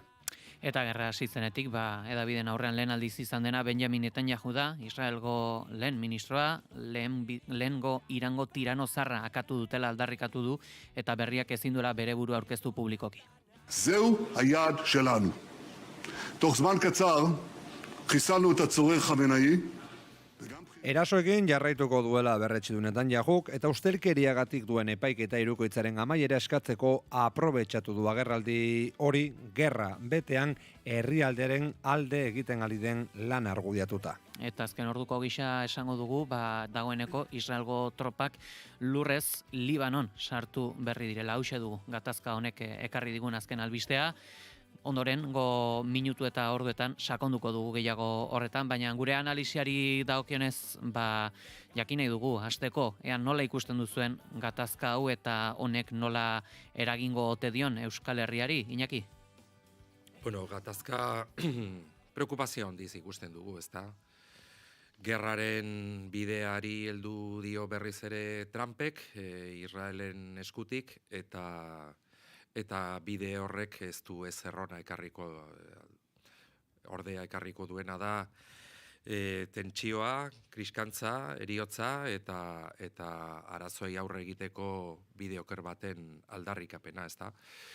Espero dugu etetea lehen, eta, bueno, Espainiako gobernuak argi eta garbi azaldu du honen aurrean bere jarrera, erreferente bihurtuz, eta ekonomiari dagokionez, preokupazioa ere, ezta? Ikusten dugu zein eragin duen garrantzi geoestrategiko hain handia duen eremu batean gatazka indarrean izateak, eta horren aurrean uste dut, bai Europatik, bai estatuko erakundeetatik, eta bai Euskal Herrian ere, erakundeek erantzunak ematen hasiko direla, hausnarketak hor daude, eta neurriak aztertzen, zeren inpaktua handia izango da, segurazki, gerra luzatzen balima da, espero dugu ezetz, baina luzatzen balima da inpaktua potentea izango da, eta horren aurrean, hartu diren zenbait neurri, petrolio erreserben liberazioa, eta bestelakoak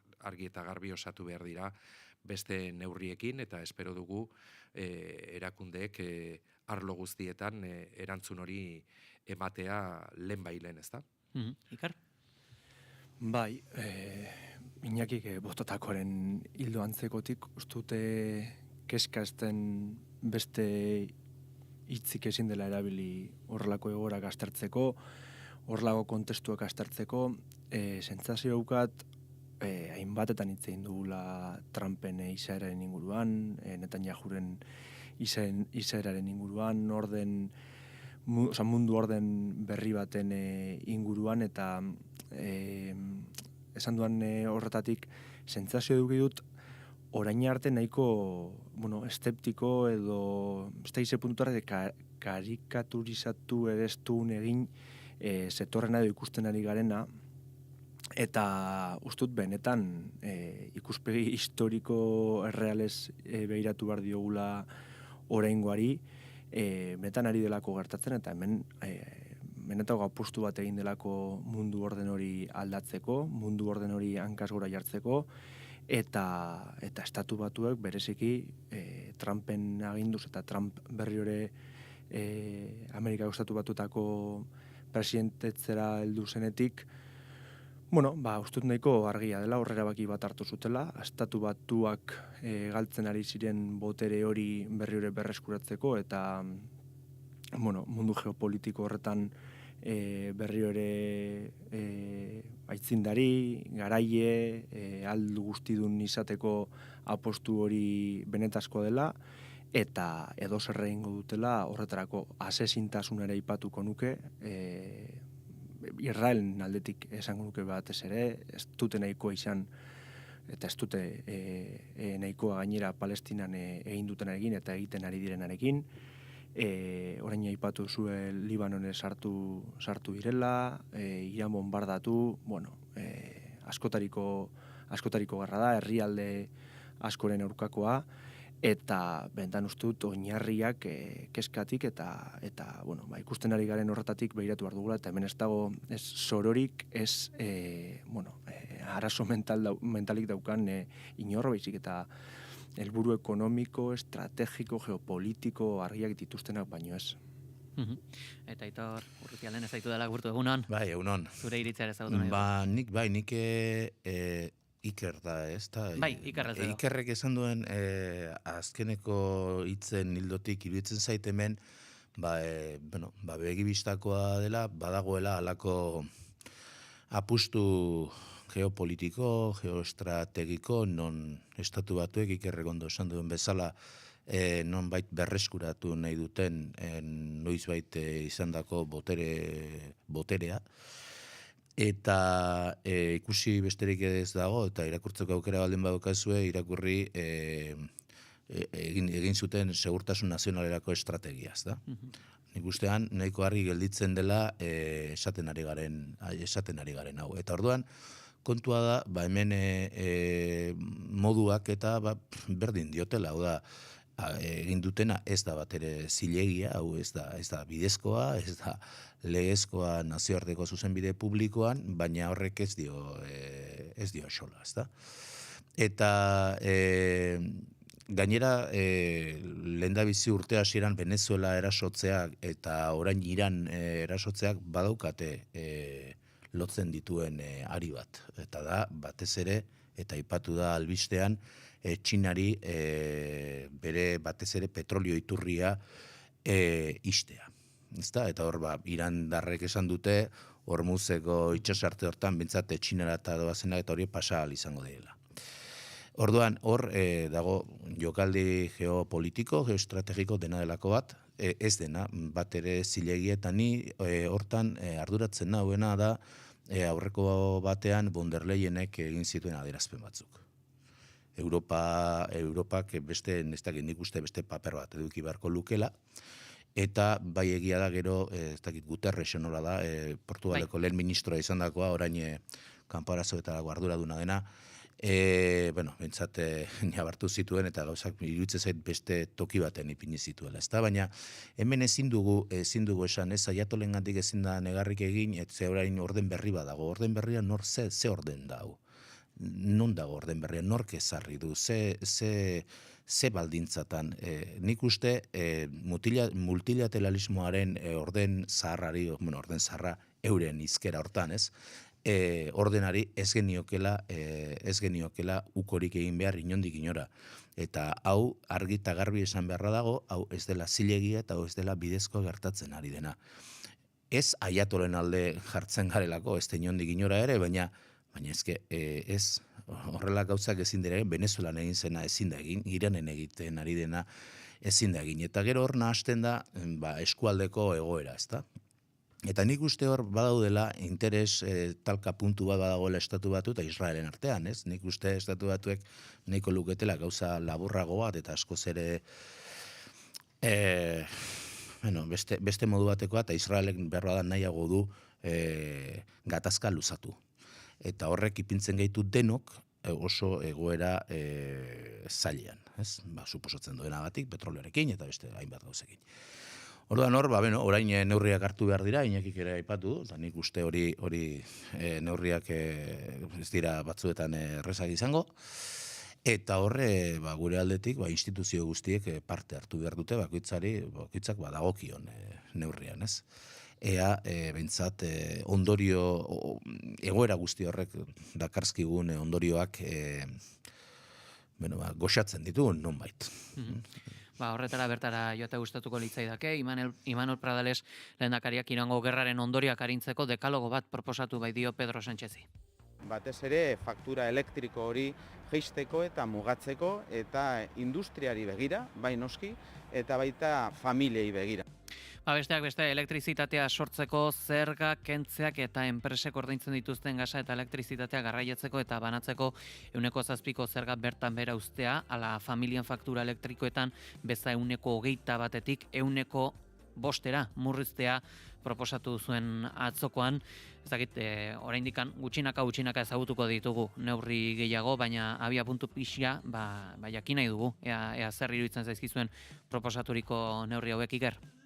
Bai, esango nuke norabide bi horiek hartu beharko lituzketela segurenik horrelako neurriek, ezta.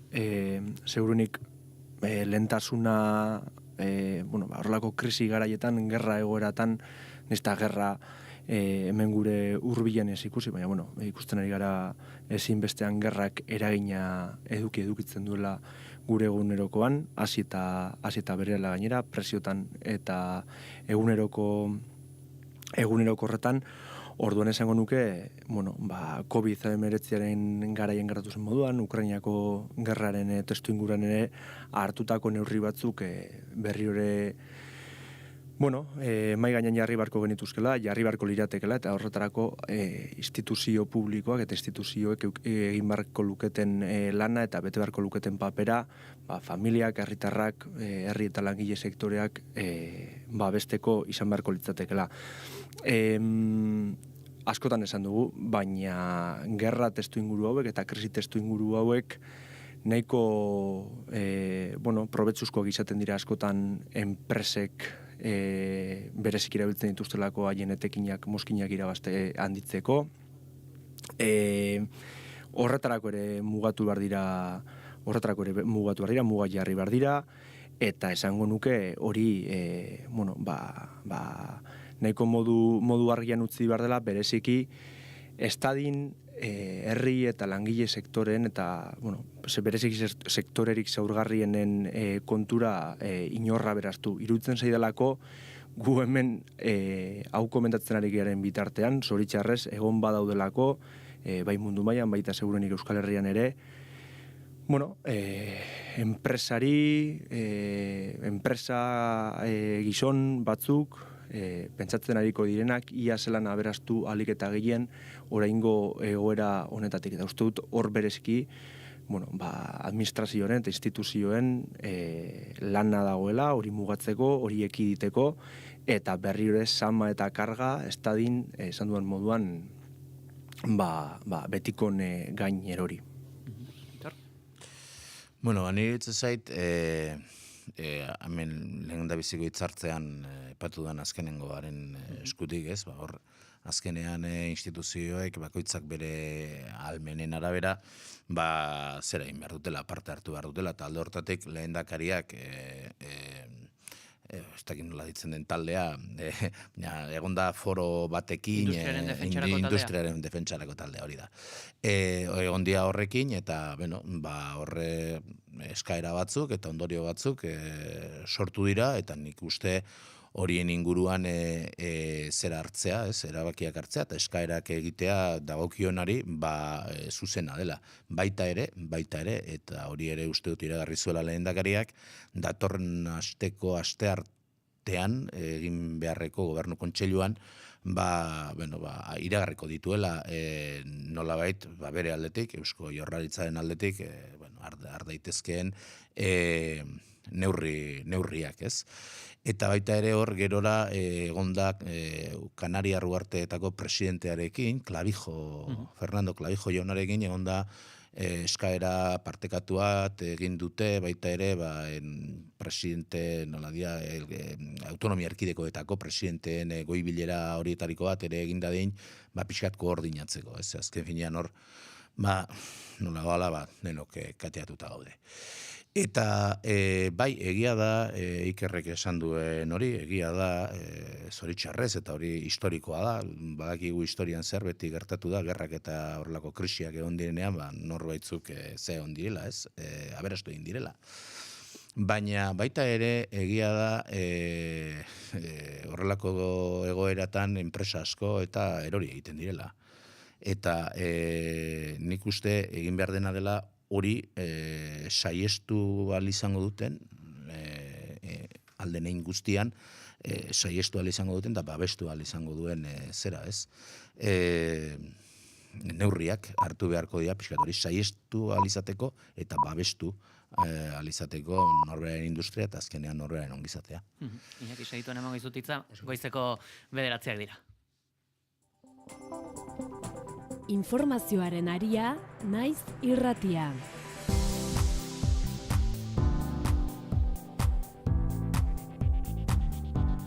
Goizeko 9 Pakistango armada Kabulgo hiriburu eta Afganistango beste eremu batzuk bombardatu dituela salatu du gobernu talibanak. Iturri hauen arabera gutxinez 4 lagun hil dira, Irango gerrak itzalera eraman badu ere, badira 2 aste bertan ere gerran direla Pakistan eta Afganistan. Mugakideak Egoibalategi egunon. Egunon, Pei, egunon entzule guztiak, Kabul eta beste hiri batzuez gain, Afganistango gobernuak jakinarazi du Pakistanek erregai biltegiak izan dituela jomugan Kandahar hiritik gertu.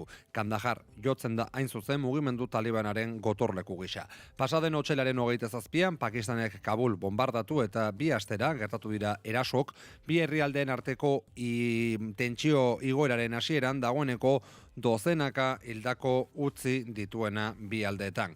Gogora ekartzea pasaden igandean bertan Talibanen defentsa ministerioak ohartarazi zuela Kabulek Islamabadi eraso egingo ziola baldin eta Pakistanek berriz ere Afganistango hiriburua bombardatzen bazuen. Pakistanek aurreko aldietan ziurtatu izan du beraiek ez daudela gerra batean Afganistanen kontra, baizik eta Tereke Taliban talde terroristaren aurka, eta argudiatzen dutena da Afganistango zenbait elementuk gobernutik gertu babesa ematen diotela muturreko talde honi. Afganistango gobernuak halakorik ukatzen du erabat eta esandakoa Iranera begirada guztiak jarrita ditugun une batean beste gerra bat ugaritzen ari dela eskualdean.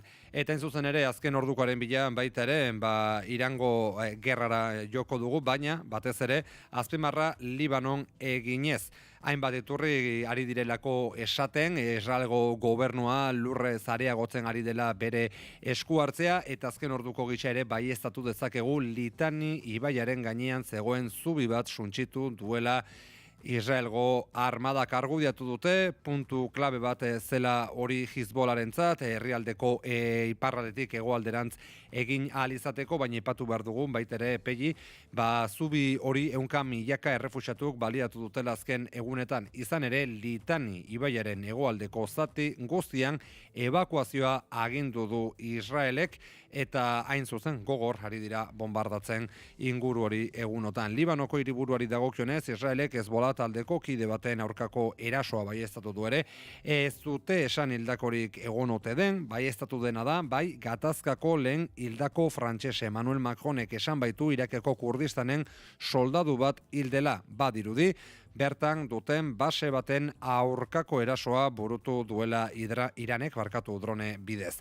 Irakeko Ashab al-Haf talde armatuak berriz estatu frantsesaren aurkako mehatxua areagotu du eta Charles de Gaulle hegazkinontzia jarri dute jomugan. Bestalde Irango armadak mehatxo egin du ere Golkoko estatu guztietako petrolio eta gas instalakuntza suntsitu eta su ematerekin baldin eta Errepublika Islamikoaren energia instalakuntzen kontrako erasoak mantentzen badira Pegi.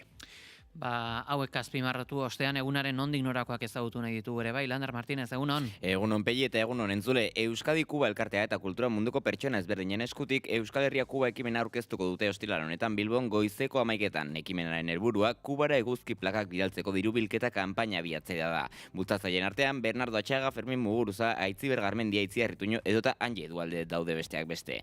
Eta Eusko Jaurlaritzako Zientzia, Unibertsitate eta Berrikuntza Sailak eta EHUk 2027 eta 2030 urte arteko unibertsitate sistemaren planaren oinarri buruzko lan planaren berri emango dute.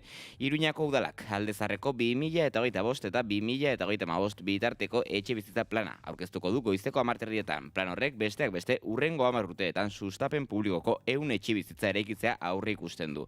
Eta Nerea Melgosa ongizate gazteria eta erronka demografikorako sailburuak familien plana aurkeztuko du Legebiltzarrean. Legebiltzarrean ere 2025ko leiaren euskal memoria eta 2026ko planak aurkeztuko dituzte. Bestalde, Nafarroako parlamentuan lehen arretako langileen arreradunek agerraldia egingo dute, eta gerora Inma Jurio herrizaingo sailburuak kriminalitatearen datuen berri emango du. Eta goizeko 11:30 Iruñean autopista elektrikorik ez plataformak prentsaurreko egingo du Kioko proiektua eta Nafarroa eta Arabako ebakuazio linea ezesteko ebazpenaren berri emateko. Lurralde kohesioko kontseilari Oskar Txibitek abiadura handiko Kantauri Mediterraneko korridorearen informazio azterlan osagarriaren aurkezpen jardunaldian parte hartuko du Tuteran goizeko 11:00. Eta Gasteizen goizeko 12:00 aurrera Ainhoa Garzia boxeko familiako bozera maila nazionalak sarrea euskal udalekuei alderdi ultraeskuindarrak epaitegietan jarri dien salaketaren berri emango du.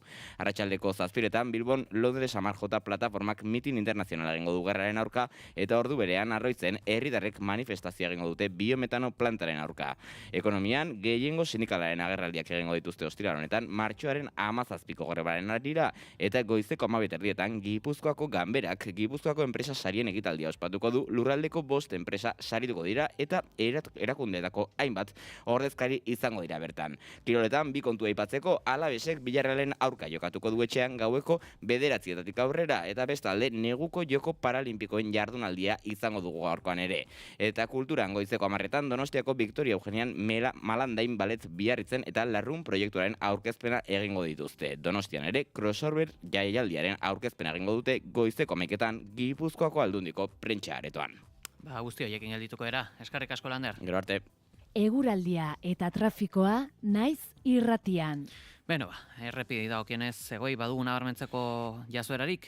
Besterik gabe gogorek hartzea pegi bideranak tarteko itxita topatuko duzuela Nazional 121 errepidea 69 eta 73 kilometron artean, Irun parean, desbideratzea behar bezala seinaleztatuta Gipuzkoa 3455 errepidetik. Eguraldiari dagokienez esango dugu Euskal Herrian gaur. Egun eguraldi zoragarria dugula Gasteizen izan ezik, bertan lainoarekin eta lanbroarekin hasi bai dute goiza, temperaturak hori bai freskoak, Gasteizen esaterako 4 gradu besterik ez une honetan, Iruñan 6 gradu, Bilbon 9 gradu, 10 gradu, Donostia, Donibane, Garazi, Maule eta Baionan eguraldiaren ondik norako guztiak Ikerri Barluzeak. Eguraldi ederrarekin emango diogu hasiera ostiralari, baina arratsaldean eguraldiak okerrera egingo du. Goizean behelainoa agertuko da barnealdeko bailaretan, baina nahiko azkar jasoko du. Ondoren, goi-hodei finak ugariak izango dira, zerua kolore zuriskarekin agertuko da, baina eguraldi eguzkitsu eta ederra nagusituko da. Arratsaldeko lehen ordutik aurrera ordea, mendebaldetik barrena hodeiak ugaritzen hasiko dira, lehenbizi erdi mailako hodeiak izango dira, eta ondoren arratsalde erdian mendebaldetik barrena fronte bat iritsiko da, hodei trinkoagoak sartuko dira, zerua estaliko da eta euritara joko du. Zaparradak mendebaldetik ekialdera mugituko dira, lurralde osoan bustiko du, baina zaparradak ugariagoak izango dira ipar itxurian, eta bertan gauean mardul botako du, eta ez da baztertzen ekaitzak jotzea ere. Haizeak goizean hego mendebaldetik, baina orokorran nahiko ahul joko du, arratsalde erdian frontarekin batera ipar mendebaldera egingo du, eta aldaketa honean bolada zakar batzuk utziko ditu, bereziki kostaldean, temperatura minimoek eta maksimoek antzeko jarraituko dute, minimoak 1 eta 9 gradu bitartean errendituko dira. Maksimoak Kantauria Rixuri aldean 16 eta 19 gradu bitartean eta Ego Isurian 14 eta 18 gradu bitartean, temperatura maksimoetan freskoenak Araba eta Nafarroa erdialdean neurtuko dira eta altuenak bereziki kostaldean eta gehien bat Bizkaian, egunaren azken orduetan dezente oztuko du eta ozte horrekin batera elur mailak bera egingo du eta azken orduetan 1100-1300 metrotik gora botatzen duena elurretan izango da. Informazioaren aria. Guazen. Euskadin urrengo mailara goaz. Industria gehiago, industria hobea, isuri gutxiago. Gure seme-alabek amesten duten enpleguetara goaz. Eta maila zigotzen goaz. Guazen. Industria plana Euskadi 2030. Industria Next Level. Eusko Jaurlaritza. Alkainen, hainbeste gustatzen zaizkigu dutxako manparak non hilabete osoa eskaini baitiegu. Zatoz orain Alkainera dutxako manparen hilabetea ospatzera. Zuk aukeratu dutxako manpara eredua eta guk neurketak egin garraiatu eta zure etxean doan instalatzen dugu. Hilabete honetan bakarrik dutxako manparen hilabetea da. Astigarragako Alkainen eta Hondarribiko Alkainen soilik. Bai, Alkainen. Mundu apatxadaz, ulertu nahi baduzu, zabalik duzu euskarazko leiho bat. Gaur 8. Gertatzen denari eta gertatuko denari begiratzeko pausaleku bat. Erreportaje eta elkarrizketa sakonak eta askotariko iritziak, kritikoak, eraldatzaileak eta zorrotzak. Deskubritu gure harribitxiak. Larun batero gararekin eta noiz nahi, naiz.eusen. Gaur 8. 1000 leiho zabalik. Kultura eta hizkuntza politika sailak, hizkuntza politikarako sailburu ordetzak diruz lagundua.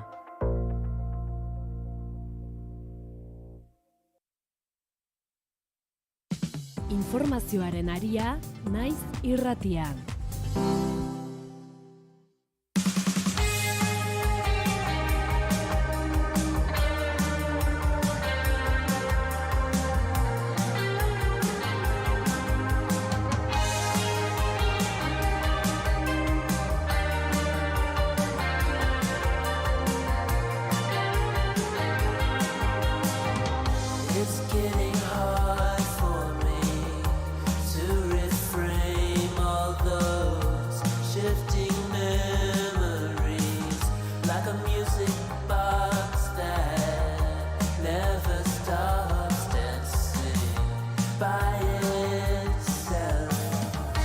What a broken world,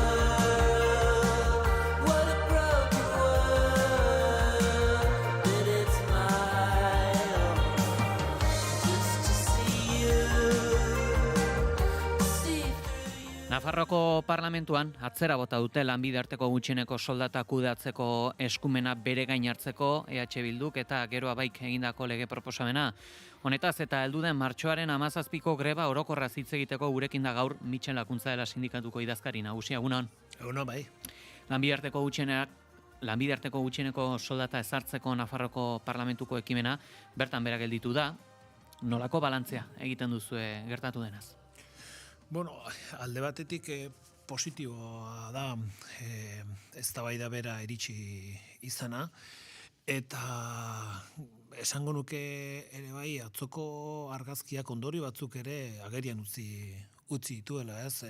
Beste batez ere PSN eta Kontigo zurekin jarrera, ez? Guke kasuntan oso valorazio positiboa egin dugu, bai EH Bilduren jarreraz eta bai Geroa Bairen jarreraz, nonbait ere gure aldarria hartu dutelako eta Nafarroko parlamentura eraman dutelako, eta hori da alderdi politikoi eskatzen geniena, ez?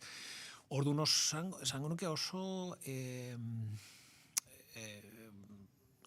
ondorioen aldetik, esango nuke batetik oso agerian geratu dela bai PSN eta Kontigo zurekiren jarrera zin izan denez, lehen osaten izuen, uste dut hemen lehenetsi dela, Espainiako eragileak diren enean zentralismoaren idei hori, eta bestetan batzuei egiten zaigun akusazio identitario hori, hain zuzen ere da, justo beraiek orain egin dutena, hau da, lehenetsi dute beraien izaera espainola, langileen eskubideen aurretik, ez? Eta egin dute gainera, uste dute inolako defensari gabe, inolako argudio sendori gabe, ez? Eta zer pensatu ere eman beharko lieke UPN-en abstentzioak. UPN abstenitu egin da, badakielako eskatzen ari garen horrek, inaundi batean autogobernuarekin lotuta dagola, eta beraien hitzetan alderdi foralista diren enean horrekin kontra esan bate dute, eta behintzat abstentziora jo dute. Ez kasuntan, PSN-ek eta Kontigo zurekin kontrakoa egin dute, eta behin eta berriz esplikatu diegu eta azaldu diegu eskatzen ari garena, ez da, bateri insolidarioa, kontrakoa, planteatzen ari garena da, gutxieneko soldataren deszentralizazio hori. Eta berez, estatuko lurralde guztiek izango lukete aukera gutxieneko soldata hori hobetzeko. Eta oso agerikoa da ere bai, Madrilen izaten ari garen elkarrizketetan, ez dugu aurkitu kasuntan Kontigo zurekin edo PSN-erekin duten kontrako jarrera hori. Hau uste dut ere albiste hon badela, eta honek agerian uzten duena da gutxieneko soldataren auzia orainikan irekita dagoela, nonbait ere Madrilen eskatzen dugulako aldaketa hori, eta izaten ari garen bilera ronda horretan, alderdi guztiek aintzat hartu dute esandakoa, eta behintzat orainikan inork ez digu kontrakorik edo ez ezkorik eman. Hor, bestalde, ekimen honetan gertatu den berezitasunetako bat izan da, ekimena Geroa Baik eraman duela, eta bertako parte ere badirela, Euskal Alderdi Jeltzaleko kideak, Gasteizen, herri ekimen legegilea eraman zenean, Euskal Alderdi Jeltzaleak bozkatu zuen, tramitera ez onartzea ekimena. Ekimenak nahiko parekoak direla, esan dezakegu. Zuek topatu izan duzue, EAEko ala Nafarroko hautetxien artean ezberdintasun hori? Bistan dago kontra esan handi badagoela. Eta guk hasieratik esan dugu hemen zaiena duena bere kontrako jarrera azaltzeko EAJ da. Hasiera batetik esan genien kontrako boto horrek ez dauka inolako justifikaziorik autogobernua defendatzen duzun enean. Eta orduan guk hasieratik esan dugu ezin duzue hau modu ez da ulergarri batean azaldu jendeak, ez duelako ulertu nolatan planteatzen ari garenean autogobernua hobetzeko eskumen bat kontrako iritzirik ematen duten, ez? Pensatu behar da hemen legebiltzarrean Euskal Autonomia Erkidegoan PSE-rekin duten akordio horretan gobernatzeko hori arazo bat dela, eta amankomunean adostu nahi izan dutela kontrako jarrera, baina begibistan da kontraesan badela. Eta ez dakit nola zuzenduko duten, orain dela gutxi Arabako aldun nagusiak esan zuen, ezin dela bizi hemen gutxieneko soldata horrekin, eta pensatu nahi dut ere bai, zuzendu beharko dutela jarrera hori etorkizunean. Uste dut badakitela gizartearen gehiengo baten kanpo daudela, eta ezin dela sostengatu, gaur egun sostengatzen duten kontrako posizio hori, eta esango nuke ere bai, ez kontrako jarrera mantentzen dutela Madrilen izan ditugun bilera bitan. Bide honetan baita ere izan zinaten aste honetan Maria Txibiteala zen patronalarekin, bilera bana izan da, bertan bilera hauek nolako emaitza izan dute?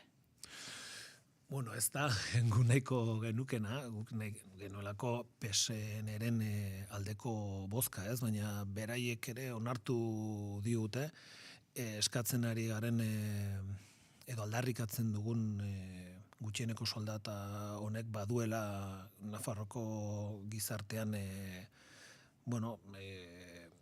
ontzat ematen dela, badakitela hain handi batean, eta gero da, beraiek jartzen dituzten aitzakiak edo argudiak direla, Espainiako eskumen baten heinean konpondu behar dela, eta berriz ere insolidariotasunaren elementu hori, behin eta berriz desmontatu duguna, ez?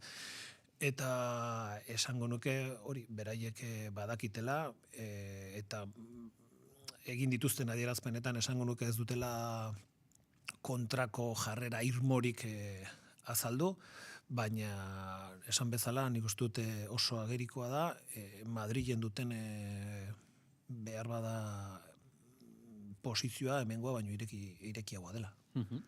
Bestalde ere, berriki lanbidarteko gutxieneko soldataren helburuarentzat, Euskal Autonomia Erkidegoan lan harremanen kontseilura deitu zenuten Confebask, egon da berritasunik esparru honetan? Ez momentuz ez, baina lehengo galdera zizute ongi erantzun ez dudalako bukatu patronalari buruzko ere galdera egin diazulako, hemen uste badagoela aldaketa bat, Nafarroko patronalak orain arte ezezkoa eman du, beraiekin bilduta gaude eta esango nuke hemen badagoela aukera bat esertzeko eta honetaz hitz egiteko. Uste dut ere hau irekita dagoela, eta besteak beste uste dut grebak eta egiten dugun presioak albidetzen duen bide badela. Confebaskera bueltatuta, Confebaski deitu diegu, eser daitezen berriz, bilera batera, eta joango gara bilera horretara sententzia eskuan eukita. Sententzia bat egon da, Confebaskek sententzia horren bueltan gure ustez oso interesatua den irakurketa bat egin du, eta sententzia horrek argi eta garbi uzten duena da, Confebaskek ez daukala inolako arazo legalik sindikatuekin akordio interprofesional bat sinatzeko, eta gutxieneko soldata bat sindikatuekin adosteko. Orduan, guk sententzia hori eskuan eukita, joango gara, eta esango diguzu, ona gatoz berriro, eta aitzaki bat baldima okazue, izango da bestelako aitzaki bat, baina ez aitzaki legalik. Baina, zehazki, kontu elementu juridiko horri ere, errekurtsoa aurkeztuko diozue? Bai, baina gauza bada, ez gatozela bat sententziak esaten dituen gauza batzukin, baina argitu nahi duguna da sententziaren pronunziamendua dela guk eskatu ez ditugun elementu batzutan. Guk ez dugu esan, guk badakigu patronalarekin adostutako gutxieneko soldata batek ez duela legeak ematen dion rango bera. Hori badakigu. Horregatik guk esan genuen nahi guk hemen eskatzen ari garena da bakarrik gurekin esertzeko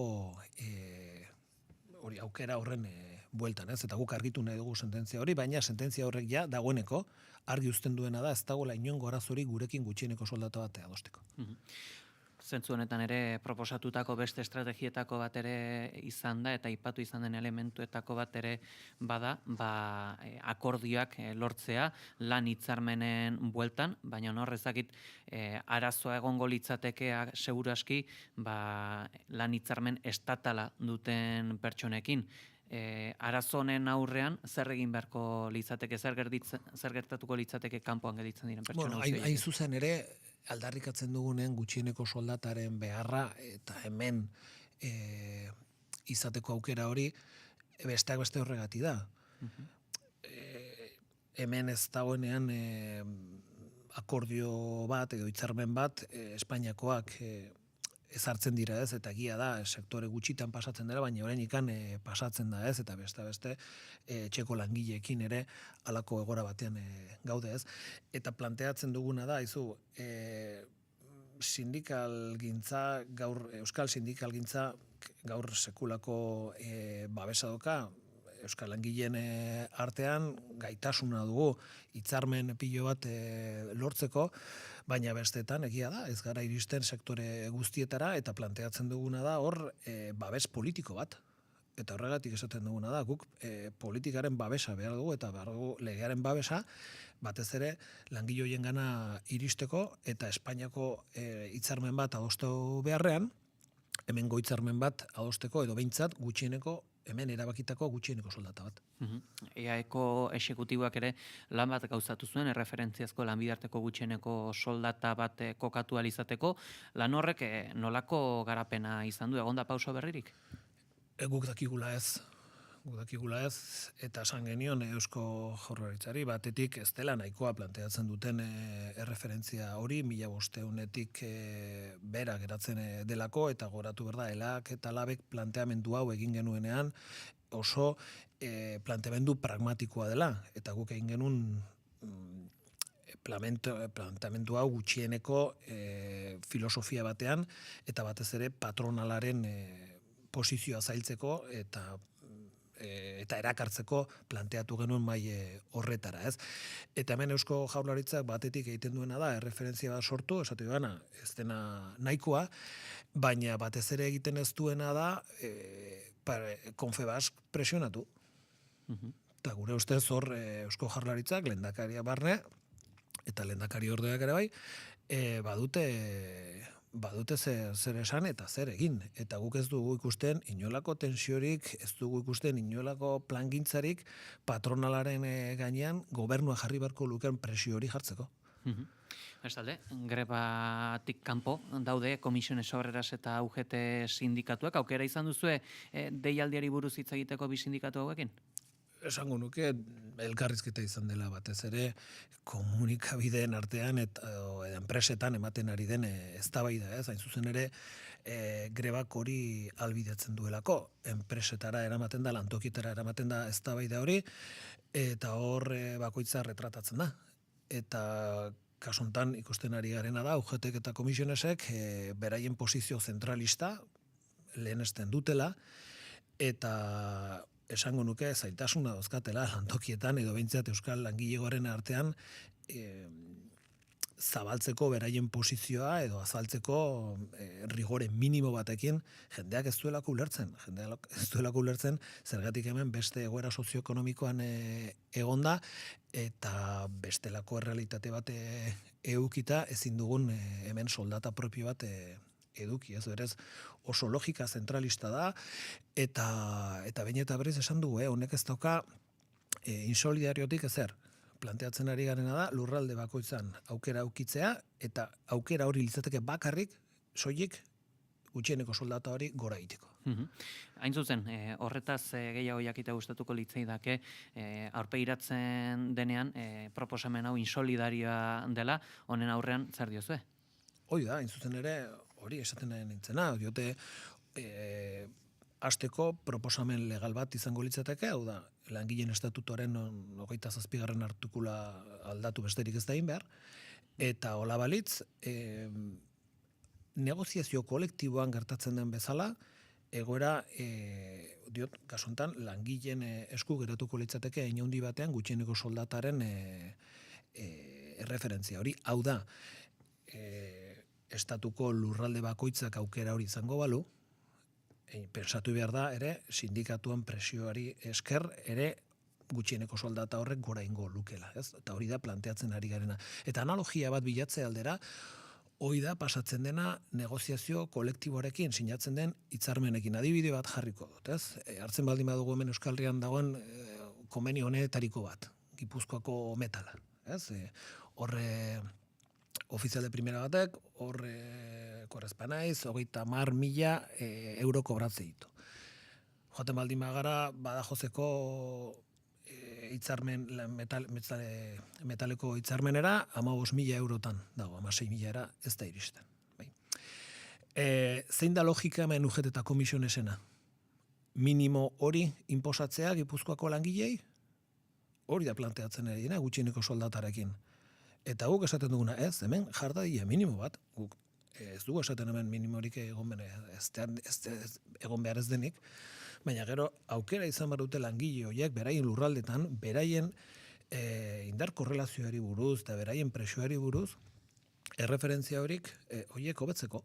Eta hori da planteatzen ari gara, eta horregatik esaten diago, haizu baina zuen logika da langileen kontrakoa, eta horregatik esaten dut, atzo, lehen hitz egiten genunean PSN-eri buruz, kontigo zurekin, UGT eta komisionez, beraien posizio horrekin, babesten dutena da patronalaren posizioa. Patronalak nahi duelako gutxieneko soldata eskas bat eta baju bat edukitzea, horregatik Confebas da Espainiako legea defendatzen duen eragile horietako bat. Lehen esan duzu baita ere Madrilen ateak zabalik topatu dituzuela hainbat eragileren artean. Ez dakit hoien artean ote dagoen Yolanda Díaz, Espainiar Gobernuko enplegu ministroa, bera jakitun da greba honetaz eta greba honen aldarriaz? Jakitun bai, dudik gabe. Jakitun bai horregatik gurekin ez du bildu nahi. Hau da, salbuespena. Hain zuzen ere, salbuespena. Horregatik esatu dugu, egon gara, bileraz berdinak egin ditugu, hor sindikatu ezberdinak gaude, Euskal Herrikoak, Elalab, baina gero ere bai Galiziako Ziga eta Kataluniako hainbeste sindikatu, eta neon ginen, Madrigo Kongresuan, eta alderdi guztioekin sinatu bildu izan gara. Eta hor dago PSOE barne, dago Sumar ere bai, eta gainontzeko sindikatuak, ez, Euskal Herria, Galizia eta Kataluniako ere alderdiak barkatu. Eta lehen esaten dizuen bezala, batek esan zigulako, ulertzen dugu zuen proposamena, erderaz esan zigun, badakigu hau dela simplea, baina ez dela erraxa esan zuen, ez? Simple, pero no sencillo esan zuen.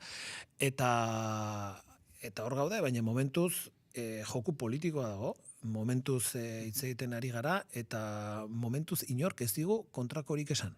Ez, horregatik, pensatu behar da ere, hau lotuta dagoela Madrilen egon daiteken joku politiko horrekin, eta alderdien arteko beto gurutzatu hiekin lotuta, baina esango nuke Espainiako gobernuak, hau da PSOEk eta Sumar barne, badakitela gaur egun guretzako hau ezinbesteko elementu bat dela, eta politikaren lehendabiziko lerrora ekarri dugula gutxieneko soldataren aldarri hori. Eta joku politiko horren baitan, grebaren biharramunean, zer aurrikusi beharko litzateke edo zein da espektatiba?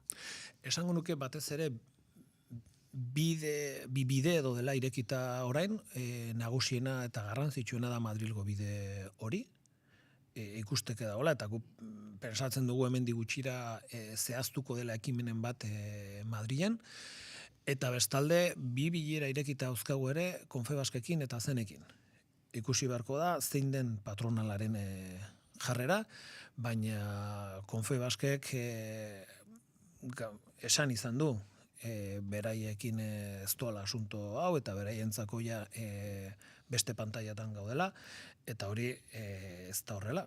Confebaskek jakin behar du sindikatu ontzako hau dela hori ezinbesteko elementu bat, eta aurpegi eman barko dutela egoera honen aurrena, eta gero dago Nafarroko egoera, esango nuke lehendabiziko aldiz patronara irekita dagoela mai horretan egoteko.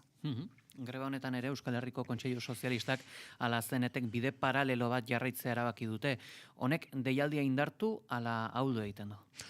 Nik ez dut hemen guk bilera ezberdinak egin izan ditugu eragile ezberdinekin, eta gure asmoa zen gehitzea, grebara, eta batez ere planteatzen genuen terminotan, ez?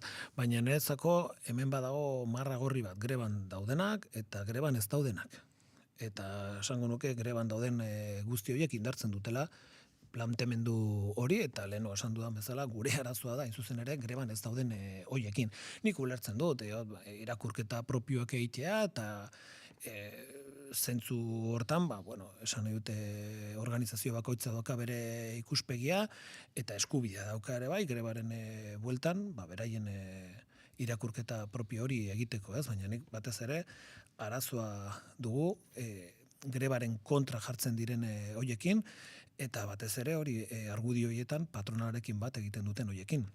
UGT eta komisionez barne. Gaurkotasunari jarreki ere ikusi dugu, banaketa izan dela Tubos Reunidosen lan gatazkaren bueltan Amurrio eta Trapagarango langileen artean eta bi zentroetako ela sindikatuetako ordezkarien artean jakine dugu, ea ze gertatu den Trapagarango elako ordezkarietan eta zer proposatuko duen sindikatuak erabaki horren ostean, eta ea ere enpresaren partetik mehatxuren bat edo egon ote den bestelako posizioiek bultzatzeko. Bueno, hemen batez ere, egon dena da enpresaren estrategia argi bat, plantilla banatzeko. Orduan, bi lan zentru daude, orduan ze egin du, jarri jo kaleratze gehienak Amurrioko enpresan, lantokian, eta hori kudeatzeko amankomuneko ere bat egin du. Orduan, aukera eman die Trapagaraneko langile hoiei Amurrioko kaleratze hoien bueltan erabakitzeko.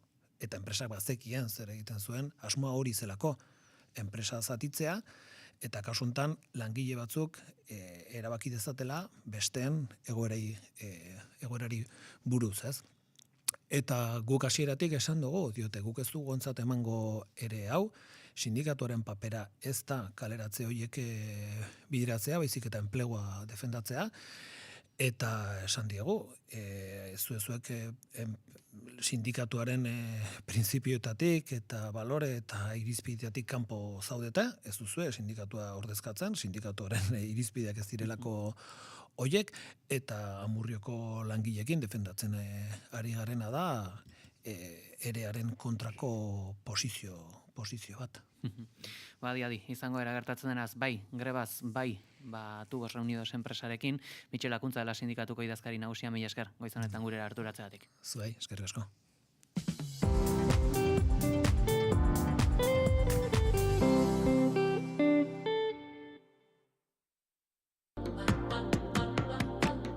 Mundu apatxadaz, ulertu nahi baduzu, zabalik duzu euskarazko leiho bat. Gaur 8. Gertatzen denari eta gertatuko denari begiratzeko pausaleku bat. Erreportaje eta elkarrizketa sakonak, eta askotariko iritziak, kritikoak, eraldatzaileak eta zorrotzak. Deskubritu gure harribitxiak. Larun batero gararekin, eta noiz nahi, naiz.eusen. Gaur 8, 1000 leiho zabalik. Bertsoak kantatu egiten dira, entzun, irakurri, ikasi, kontatu. Askotan bertsoak direla ez dakigun bertsoak kantatzen ditugu. Bertsoak kantatu eta kontatu egiten ditugu. Kantatuak kontatu eta kontatuak kantatu. Bertso aukeraketak eskaintzea da gure asmoa. Igandero eguerdiko ordu bietan, Eli Pagolak eta Andoni Errekondok gidatuta, kontatzera noazu, naiz irratian. Hamar minutu gutxiegi dira disko batek atzetik duen lan guztia azaltzeko. Musikaria, egunero, eguerdiko 12 eta 4 eta gaueko 10. Naiz irratia. Informazioaren aria.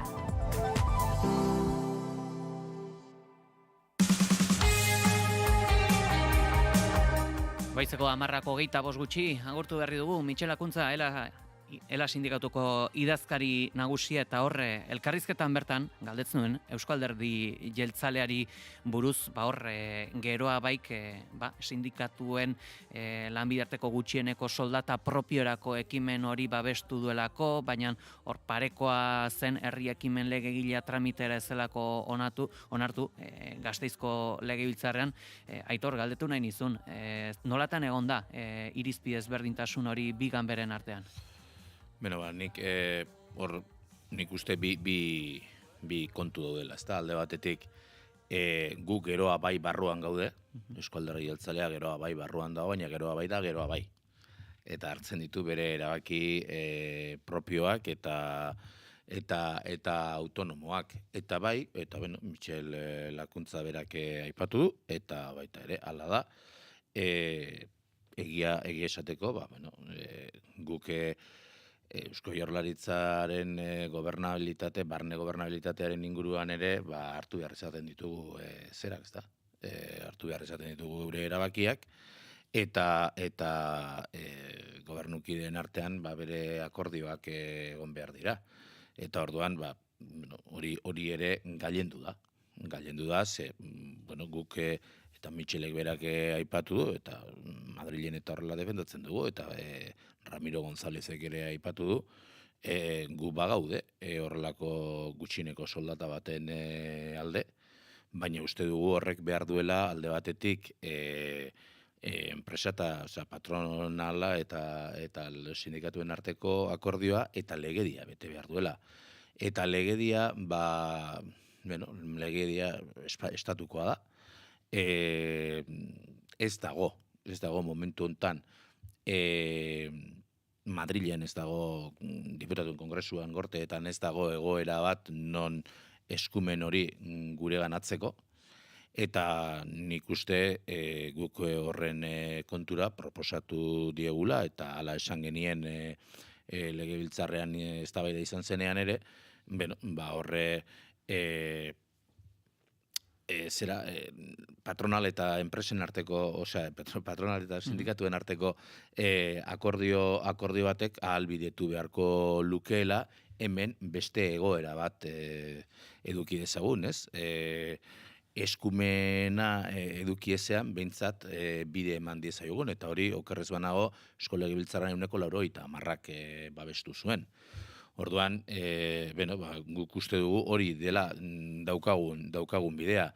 Grebarenak, ez digu graziarik egiten, ze ez dugu uste zer konponduko duenik, bai egia da, larrikapena, begibistak geldituko dela grebarekin, eta nik inola ere badaukat olako joera bat, baikorra izateko joera bat, ezta? Eta, nik uste greba ez dela bidea, baina Michel Lakuntzak berak aipatu dituela ze bide garatu daitezkeen.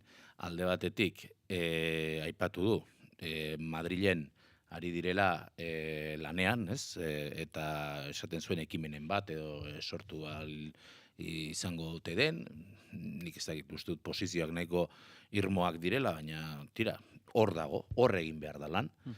Ez hemen grebak planteatuz, baizik eta lanan egin, eta gero aipatu du baita ere, ondo ulertu da diot, azken aldera esan du, Confebaskekin bilerak edo izan behar dituztela, eta hor dago, horren bueltan dago nolabait konponbidea bideratzea. Aitor, galdetu nahiko nizuke beste zalantza bat ere bai, horra aipatzen zenun, sindikatuen eta enpresarien arteko oraka hori. Eusko Alderdi Jeltzaleak patronalen eta enpresen partetik presio asko jasotzen du? Esango dizut. Ni bere egunean egon naizenetan legeen ponentea eta izan naizenetan, oso bitxia da, ze nire esperientzia kontatuko dizut. Tribunan, oposizioko indar askok aurpegira bota diate eramaten ari naizen posizio hori presioen araberakoa dela. Nik neuk ez dut inoiz presiorik jaso. besteren batzuk jaso duten, jaso badute, ez naiz esateko gai, ez daukat ezagutza hori, baina nik neuk entzun dut tribunan, nolabait, leporaketa hori, baina nik neuk ez dut inoiz telefono dei bat jaso, presionatzeko edo bilerak asko eskatzen dizkigute, eta noski jakiten duzula bakoitzaren posizioa zein den, baina nik ez dut inoiz jaso. Besteren batzu jasoa dute ezin dizut esan. Eta Iñaki, zuri dagokizunez, ez dakit partekatzen duzun, aipatzen zuen Mitxelakuntzak ere PSN-ren posizioa, eta horrere aipatzen den hori, Espainiar estatu, goitz honetan ere entzuten genuen, atzoko Nafarroko Parlamentuko saio hori, eta horre PSN-eko legebiltzarkideak, bertako parlamentari batek aipatzen zuen, ekimena ez dela solidario Espainiar estatuko gainontzekiko langilekiko, ez dakit zuk ere ikuspuntu hori partekatzen duzu, alderdiak aipatu izan duen bezala? Hemen, nik uste dut, lehenek zehaztu behar dugun zerbait da, ez dela langileen babesa eta langileen baldintzak defendatzeko bide bakar bat. Tresna ugari daude, eta orain elak eta labek aldarrikatzen duten instrumentua, bat izan daiteke, gaur egun posible ez dena, baina bat izan daiteke, baina badaude beste batzuk indarrean eta eraginkorrak direnak, frogatu dutenak eraginkorrak izan daitezkelak, eta hala izaten jarraitu daitezkela. Eta horiek dira, neurri handi batean, negoziazio kolektibotik datozenak. Zure galderari erantzunez, nik uste dut ezin dela gutxietxi, estatu batean, gutxieneko soldata zer den, ezta? Eta zer suposatzen duen gizarte batentzat eta arkitektura instituzional batentzat, ez? Insolidarioa dela, izan daiteke. Zeren hemen ikusten duguna da, eremu jakin batean, kasu honetan Euskal Herrian, erkidegoan zehazki orain, baina Nafarroa ere aipatu da, ez? Bide propio bat hartu nahiko litzatekela, baldintza propio batzuk ezartzeko, finkatzeko. Azken batean, alderdi soberanista bat dago honen atzean, autogobernuaren aldarrikapen bat, eta hor, eta bizitza politikoak eta errealitate politikoak ongi azaltzen digute. Hor, negoziazioa eta hartu emana dagoela, ezta? Ez dela dena txuria edo beltza.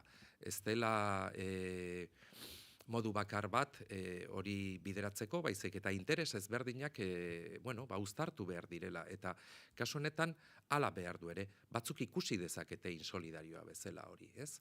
Eta logika horren atzean, aldarrikapen horren atzean dagoen logika eramango bagenu pixkat muturrera, esan ez, Badajoz eta Euskal Herria ez dira berdinak, baina berdinak dira Bizkaia eta Gipuzkoa, berdina da Baltzizketa eta Donostia, bermatzeko gutxineko soldata bat, non dago karestia handiena, non kostatzen du gehiago alokairu bat edo etxe bat izateak, erosketara juteak, hau da, ulertu behar da, eta logikoa da, estatuan nolabaiteko ikuspegi orokor eta orekatu bat bilatu ahal izatea. Eta hala aldarrikatzen da ere Madrilgo gobernutik, ez da? Horrek kentzen du autogobernuaren gaitasuna, horrek suposatzen du ez dagoela bestelako tresnarik arkitektura horren barruan Euskal Herriko errealitate sozioekonomikoari langileen aldetik erantzuteko, ez, egin daiteke eta egiten da. Eta hori da aldarrikatzen duguna. Eta hori da Aitorrek aipatu duen posizioa adibidez, Euskadiko parlamentuan hartu zena, 2023an, deitzen da negoziazio kolektibo horretara egokitzeko patronala eta sindikatuen artean gauzatu daiteken akordio bat egokituta gure realitate ekonomikora. Eta hori ja dagoeneko gertatzen da. Zenbatek kobratzen dute lan hitzarmenen bitartez Euskal Herrian edo Euskadin edo Nafarroan gutxieneko soldata indarrean dagoenean lan hitzarmen batia langileen 80% hartzen duenean tresna horrek. oso gutxik edo bat ere ez 80 horretatik kanpo ez bada. Beraz, badaude tresna eraginkorrak eta nik uste dut arduraz Eusko Jaurlaritzako gobernutik eta gai honen inguruan egiten dela apuntatu gako nagusira eta da patronala, Confebask eta sindikatuen artean heldu behartzaiola negoziazio horri, pausuak emateko eta egokitzeko gure errealitateari. Hori, Confebaskek ere ulertu behar du, ireki egin behar dela negoziazio horretara, eta pentsatzen dugu, martxoaren 24an deituta dagoen lan harremanen kontseilu horretan, beste aukera bat izango duela, borondate hori azaltzeko egia da, aldeko sententzia bat duela patronalak kasuenetan, Mitxelek esan du, hor matizatu du hauta beste, baina sententzia argia da, eta sententzia horren baitan, deitu beharko litzateke, akordio bilaketa horretara, ezta? Eta greba, Aitorrek esan duenaren arira, ez dugu tresna eraginkor bat bezala ikusten, lehia politikoaren baitan kokatzen dugu gehiago, ez da unitarioa eta ez da langileen representazio guztiaren greba bat, eta ez zaigu bidea iruditzen, eta uste dut hortik ez dela ezerronik etorriko, eta emaitzak ez dituela ekarriko. Eta Iker, zuri galdetu nahi nizuna da, patronalaren posizioari daukionez, askotan aipatzen da, soldatak igotzen baldin badira, kostuak igotzen direla, arrisku bat badela, enpresa horiek beste leku batera joateko, erantzun ezin izatea kostu igoera eta soldata igoera hoiei, halako egoera batean, enpresariei nola eman beharko litzaieke segurtasuna? Bueno, ustut askotan jarri dela enpresarien aldetik horrelako aitzakia den, justifikazioa, behintzat arreta soldatetan baino bestelako elementu batutan jartzeko, gaur bertan honantz nentorrela saretan ikusi dut Confebaskeko presidenteak lerreburu bat baina uste izan, baina esaten zuela soldatak, asola zaizkiela, baina lehiakortasuna are gehiago, eta niri horrelakoetan burua etortzen zedan galdera ere bada, ezta? Enpresari moduan, enpresa baten jabe moduan, eta are gehiago Confebask bezalako enpresa baten, edo enpresen batasun edo elkarte moduan, fokoa non jartzen da. Arreta lehiakortasun horretan jarri nahi baldin baduzu, edozein presiotan sortu nahi duzu enplegua, edozein presiotan edozein modutara bideratu nahi duzu modu baten pertsona batzuen bizi modua, hor esango nuke bereziki ikuspegi horretatik kokatuko nukenik elkartasun faltaren elementu hori ere, ezta? Enpresariak ikusi beharko lukete horrere, ia ze puntuteraino daukaten aukera, edo ze puntuteraino dauden prest, haienetekin pribatu edo enpresaenetekin hoiek kontuen hartuta, bestea, hau da, langileen duintasun, bizi baldintza eta oroar bizimodu duin bat izateko aukerak non usten dituzten. Nola ematen zaien enpresariei edo enpresei babesa? Nik uste dut hain zuzen ere Euskal Herrian bertan dauzkagun baldintza sozioekonomikoei lotutako errealitate eta ekosistema bat eraikiz. Eta horre enpresariei, ikuspegi bai pedagogikotik, bai hausnarketatik ere, askotan mai gainen jarri diren eztabaiden baitan. Askok hausnartu beharko dutelako, enpresa batean duintasun minimo batez soldatak ordaintzeko gai ez diren horiek, ia benetan enpresa moduan garatzeko aukera daukaten eta norabide horretan jokatu nahi duten. Nik uste dut onargarria ez dela hori zalantzen jartzea, lehiakortasuna agerikoa da gaur egungo mundu eta gaur egungo sistema ekonomikoan egon badagoela, baina hemen pertsonen bizimoduekin ari gara kako txartean badere jokatzen, eta ustut hain zuzen ere hori jarri behar dugula erdigunean pertsona horien bizimodua, pertsona horien bizi baldintzak, eta bueno, zenbaki utzetatik aratago, hemen badagoela modu duinean bizi behar den eta bizi nahi duen langileria eta bueno, askotan eztabaidan jartzen den aberastasunaren sorrean nondik datorren horren eskulan eta ertz erpin ezinbestekoa, eta hori langileria da, kasu honetan Euskal Herriko langileria, beste baldintza batzuetan dagoena, eta alde horretatik uste dut ezin argiagoa dela ezin den egungo egoera eta non jarri behar den fokoa benetan. Goizeko 10 gutxi dira eta bestelako kontu bat ere aipatu beharra dugu goiz honetan. Donostiako udal plenoan guardetxearen aldeko protesta egin zuten gaztek jasotako 32.000 euroko isunak eta prozedura judizialak salatu dituzte, hau hitzetsi eta guardetxe auzoarentzat izan dadila aldarrikatzeko asmotan datorren igandean martxoak 15 mobilizazioa deitu dute Gipuzkoar hiriburuan. Ostiral iluntzean egindako agerraldian 10 gaztek salatu zuten 2026ko maiatzaren 29an Donostiako udal plenoan gertatutakoaren ondorioz hainbat kideren aurkako prozedura judizialak eta isunak jarri dituztela. Honen inguruan gehiago jakin nahi dugu, hemen dauzkagu gurera batu diren Einaut Alvarez Azgako kide eta baita Olaia Aizpitarte isundutako gazteetako bat. Egunon? Egunon. Bueno, jakin baditeke, zuk Olaia, isun horiek jaso dituzun gazte horien artean zaude, zehazki zer egotzen da isun horretan eta propioki pertsonako zenbateko isuna jarri da? Nik jaso dut 800 euroko isun bat, eta uste gaudela, gaude isunak itxoiten, baino kalkulatzen dugu 40 bat isun iritsiko dira zela, eta orduan guztira eukiko dugula 32.000 euroko multia. Guardetxearen aldeko elkartasuna adierazteko eta udal gobernuari bilera eskaera egiteko aipatu zen egin zela ekintza hau, azaldu aldi guzue berriro egun hartan gertaturiko eta zergaitik uste duzuen erantzuna heldu dela isunoekin?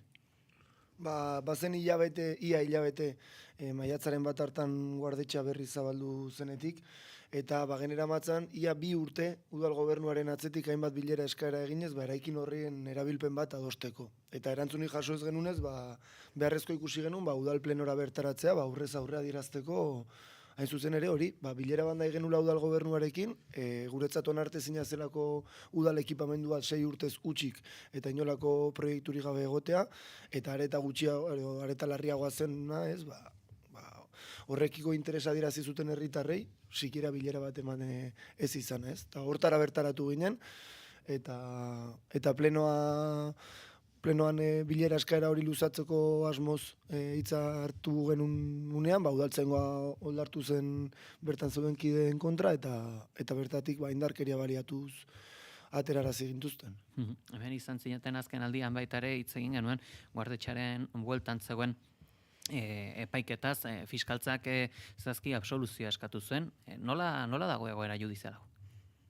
Desalojo prozesuari dagokionez, udaletxearekin hainbat elkarrizketa eman dira. Guk proiektu bat dagoeneko martxan daukagu eta eskatzen duguna da proiektu hori errespetatu dezaten. Gu ez gera ukatzen proiektu hori baldintza legal batzutan egonkortu ahal izatera. Uste dugu hori onuragarria izan daitekela auzotarrentzat eta aldezarreko bizilagun eta gazte ororentzat, baina hori udalaren esku dago, auzoari esleipen bat ematea. Eta horretan gaude, hainbat elkarrizketa daude, eta une honetan ikusten duguna da, desalojo prozesuarekin eman zen bezala, orain horrelako isunen bitartez, oztopoak jartzen ari direla behin eta berriz, guk proiektu hori garatu alizateko, eta benetan adostasun batera iki alizateko. Olaia, gaur egun badago negoziazio mairen bat, edo aurrikuspen edo programaren bat udalarekin lanketarako, edo gaztetxea biratu alizateko? Aurrera, nahi duenak. Isunekin diozu? Ez, diote gaztetxari dagokionez, esleipenen bat egiteko, edota...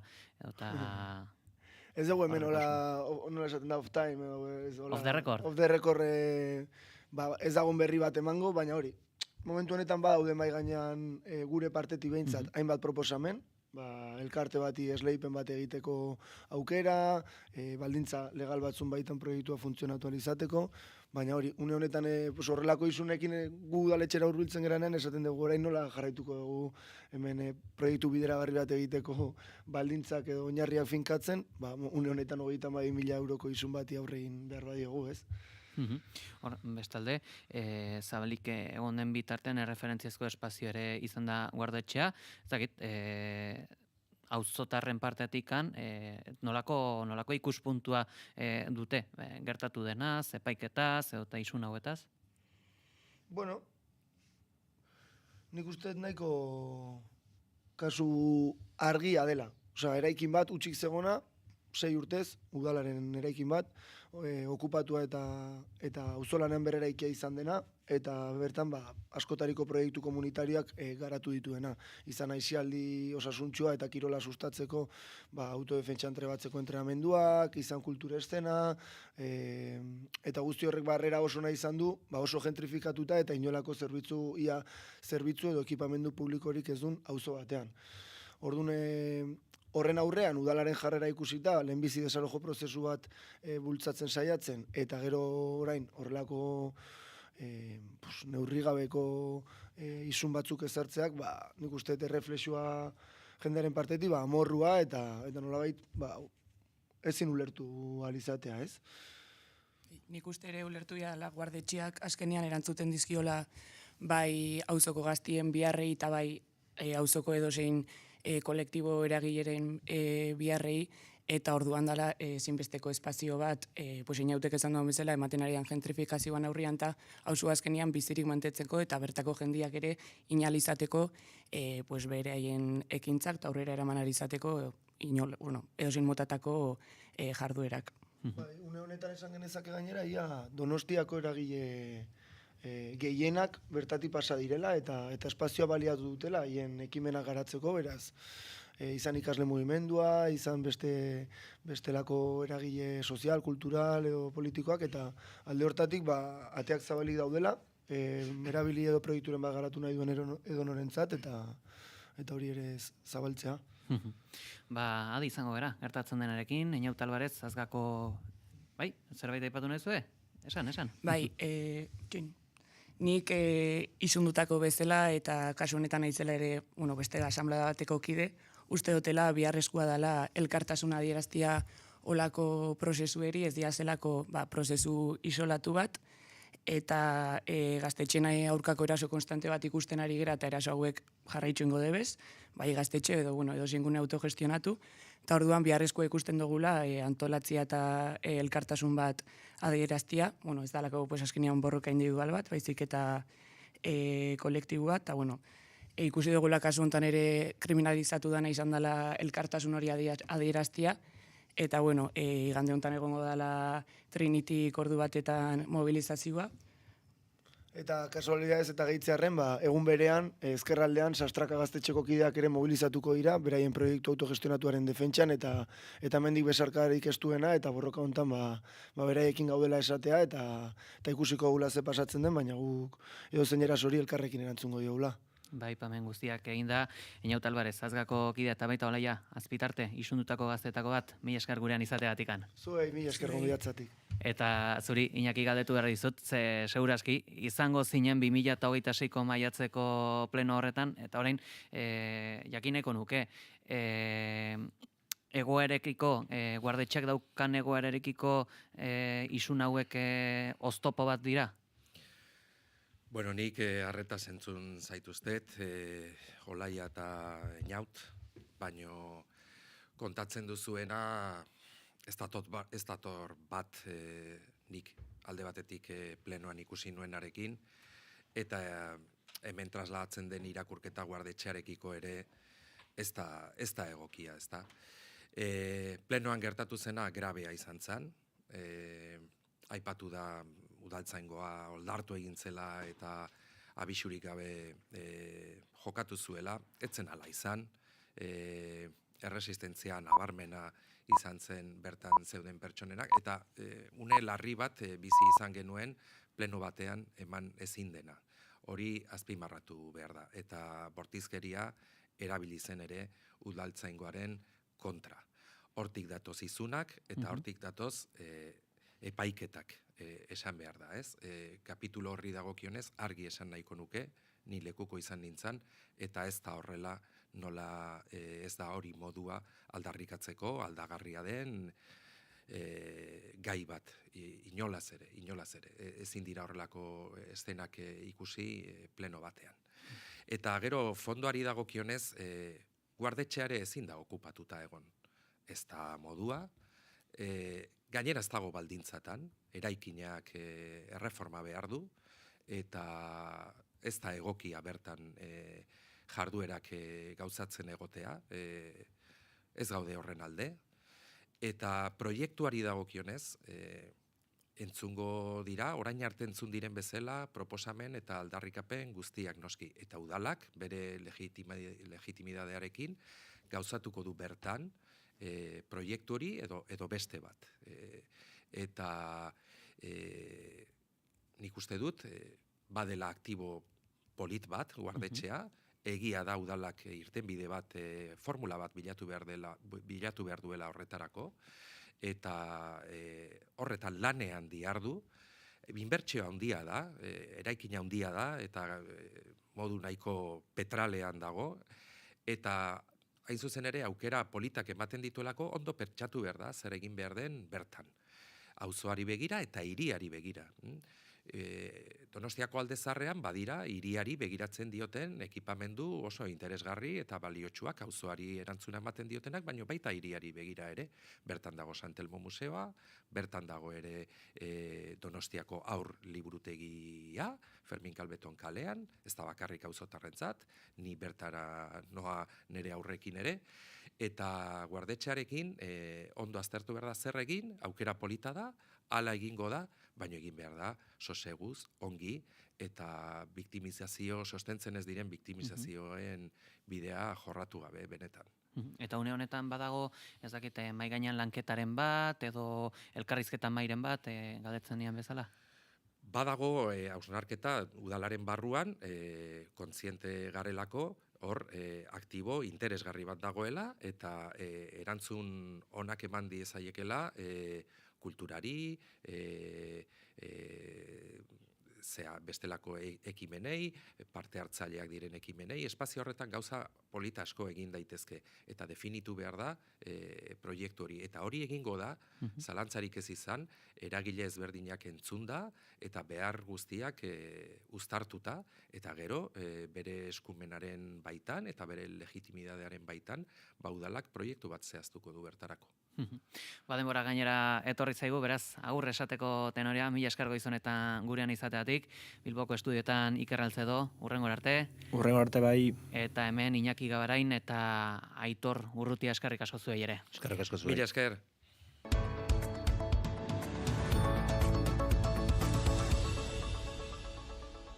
Goizeko 10 dira, Rosa Iriarte, Itxaso, Torregrosa, Ramon López, Ikerne Indakoetxea, Ainara Gorostiaga, Imanol Larrañaga, Victoriano López de Goikoetxea eta Iñaki Goñi giza eskubideen urraketen biktima moduan aitortuak izan dira 1975 eta 2009 urtean artean Espainiar poliziak eragindako torturengatik. Lander Martínez, egunon. Egunon Pelli eta egunon entzule, Nafarroako errekonozimendu eta erreparazio batzordeak aste honetan egin dituen 8 aitortza berriak positiboki baloratu ditu Nafarroako torturatuen sareak eta egiari zorrek osatzen duten egiaren garaia dinamikak. Ebazpen berriak Euskal Herrian estatuaren indarkeriak izan duen eragina aitortzeko urrats garrantzitsua direla berretsi dute. Ebazpen hauekin 122 pertsona dira orain arte foru lege honen esparruan indarkeria politikoaren biktima bezala aitortutako pertsonak, egiari zor eta Nafarroako torturatuen sareak eskura dituzten datuen arabera.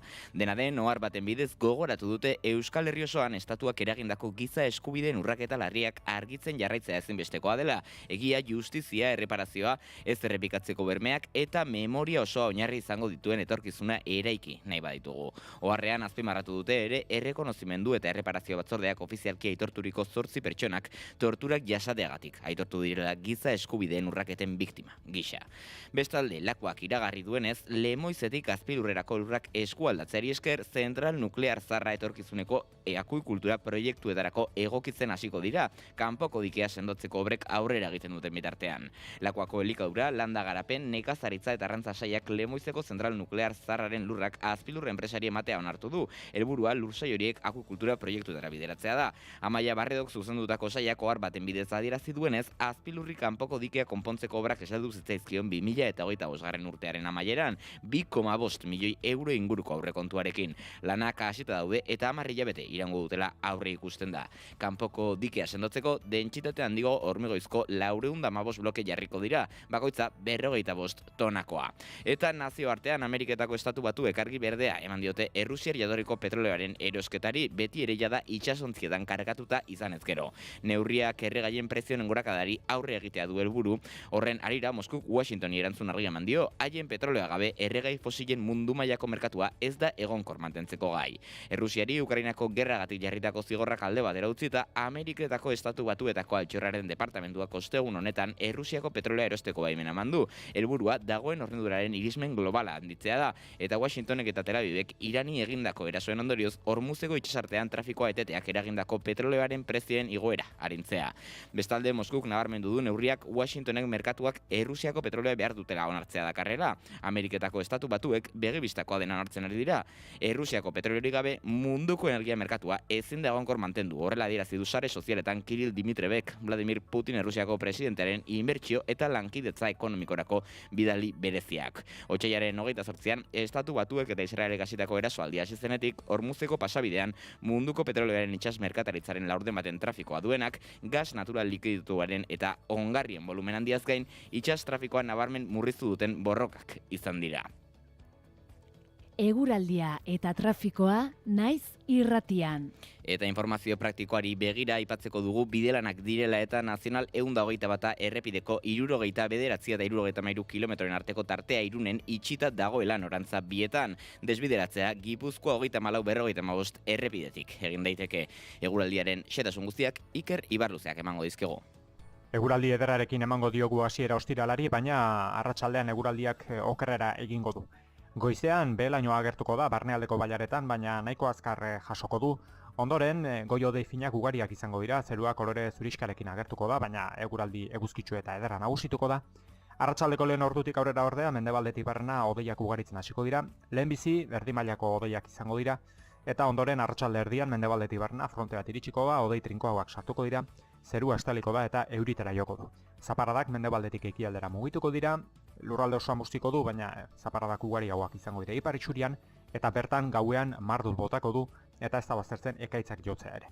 Haizeak goizean hego mendebaldetik, baina orokorran nahiko ahul joko du, arratsalde erdian frontarekin batera ipar mendebaldera egingo du, eta aldaketa honean bolada zakar batzuk utziko ditu, bereziki kostaldean, temperatura minimoek eta maksimoek antzeko jarraituko dute, minimoak 1 eta 9 gradu bitartean errendituko dira. Maksimoak Kantauria Risuri aldean 16 eta 19 gradu bitartean eta Ego Isurian 14 eta 18 gradu bitartean, temperatura maksimoetan freskoenak Araba eta Nafarroa erdialdean neurtuko dira eta altuenak bereziki kostaldean eta gehien bat Bizkaian, egunaren azken orduetan dezente hoztuko du eta hozte horrekin batera elur mailak bera egingo du eta azken orduetan 1000 eta 1300 metrotik gora botatzen duena elurretan izango da.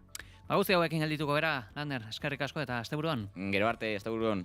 Eta gure partetik joan aurretik beti bezala agurtuko ditugu bigarren kafeako kideak Inigo Asensio eta Goiure Zeitza, egunon? Egunon, Inigo ez daukagu. Bira, ez naiz konturatu orduan. Atzo ere ez, ezta? Ez.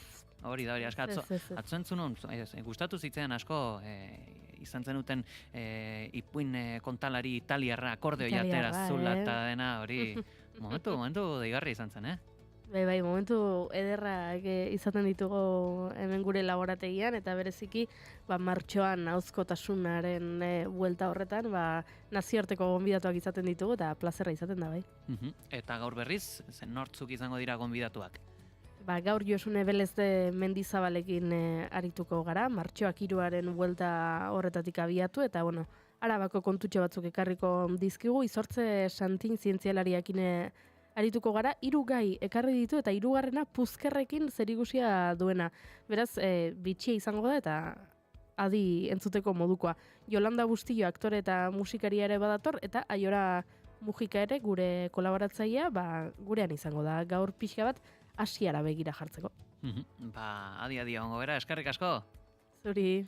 Eta gure partetik, azken agurra eman aurretik, ez zantzi, igande honetan, asko dagoela jokoan, herriko bozak dauzkagu. Lapurdi, Baxe Nafarroa ala Zuberoan, eta Euskal Idabideek zuzeneko emankizun berezia egingo dute igande honetan, arratsaldeko 7:00 goiti, eta Naiz Irratiak bat egingo du emankizun horrekin, eta gure uinetan entzun ahal izango dituzue auzi horren edo boz guzti hoien nondik norakoak, girotzen hasteko ere Naiz Irratiko webgunean oraindik ere entzun gai daukazue. Atzo entzun genuen erreportaia Maite Ubiria, Jose Luis Aizpuru eta baita Frank Dolosorren laguntza eginikoa, hauteskunden gako ezberdinak azpimarratuz, beraz asteburuko gomendiotako bat larun batean girotu kronika horrekin, eta igandean bete-betean sartu zuzeneko emankizun berezi horrekin, Euskal Irratiak, Herria, Kazeta, Ipar Euskal Herriko Hitza, Kanal Dude, eta bada edabideen laguntzarekin eta beraien jakinduria guztiarekin. Gure partetik besterik ez, joateko tenore aldu zaigu ondo segi, asteburu polita izan, aio? Naiz Irratia.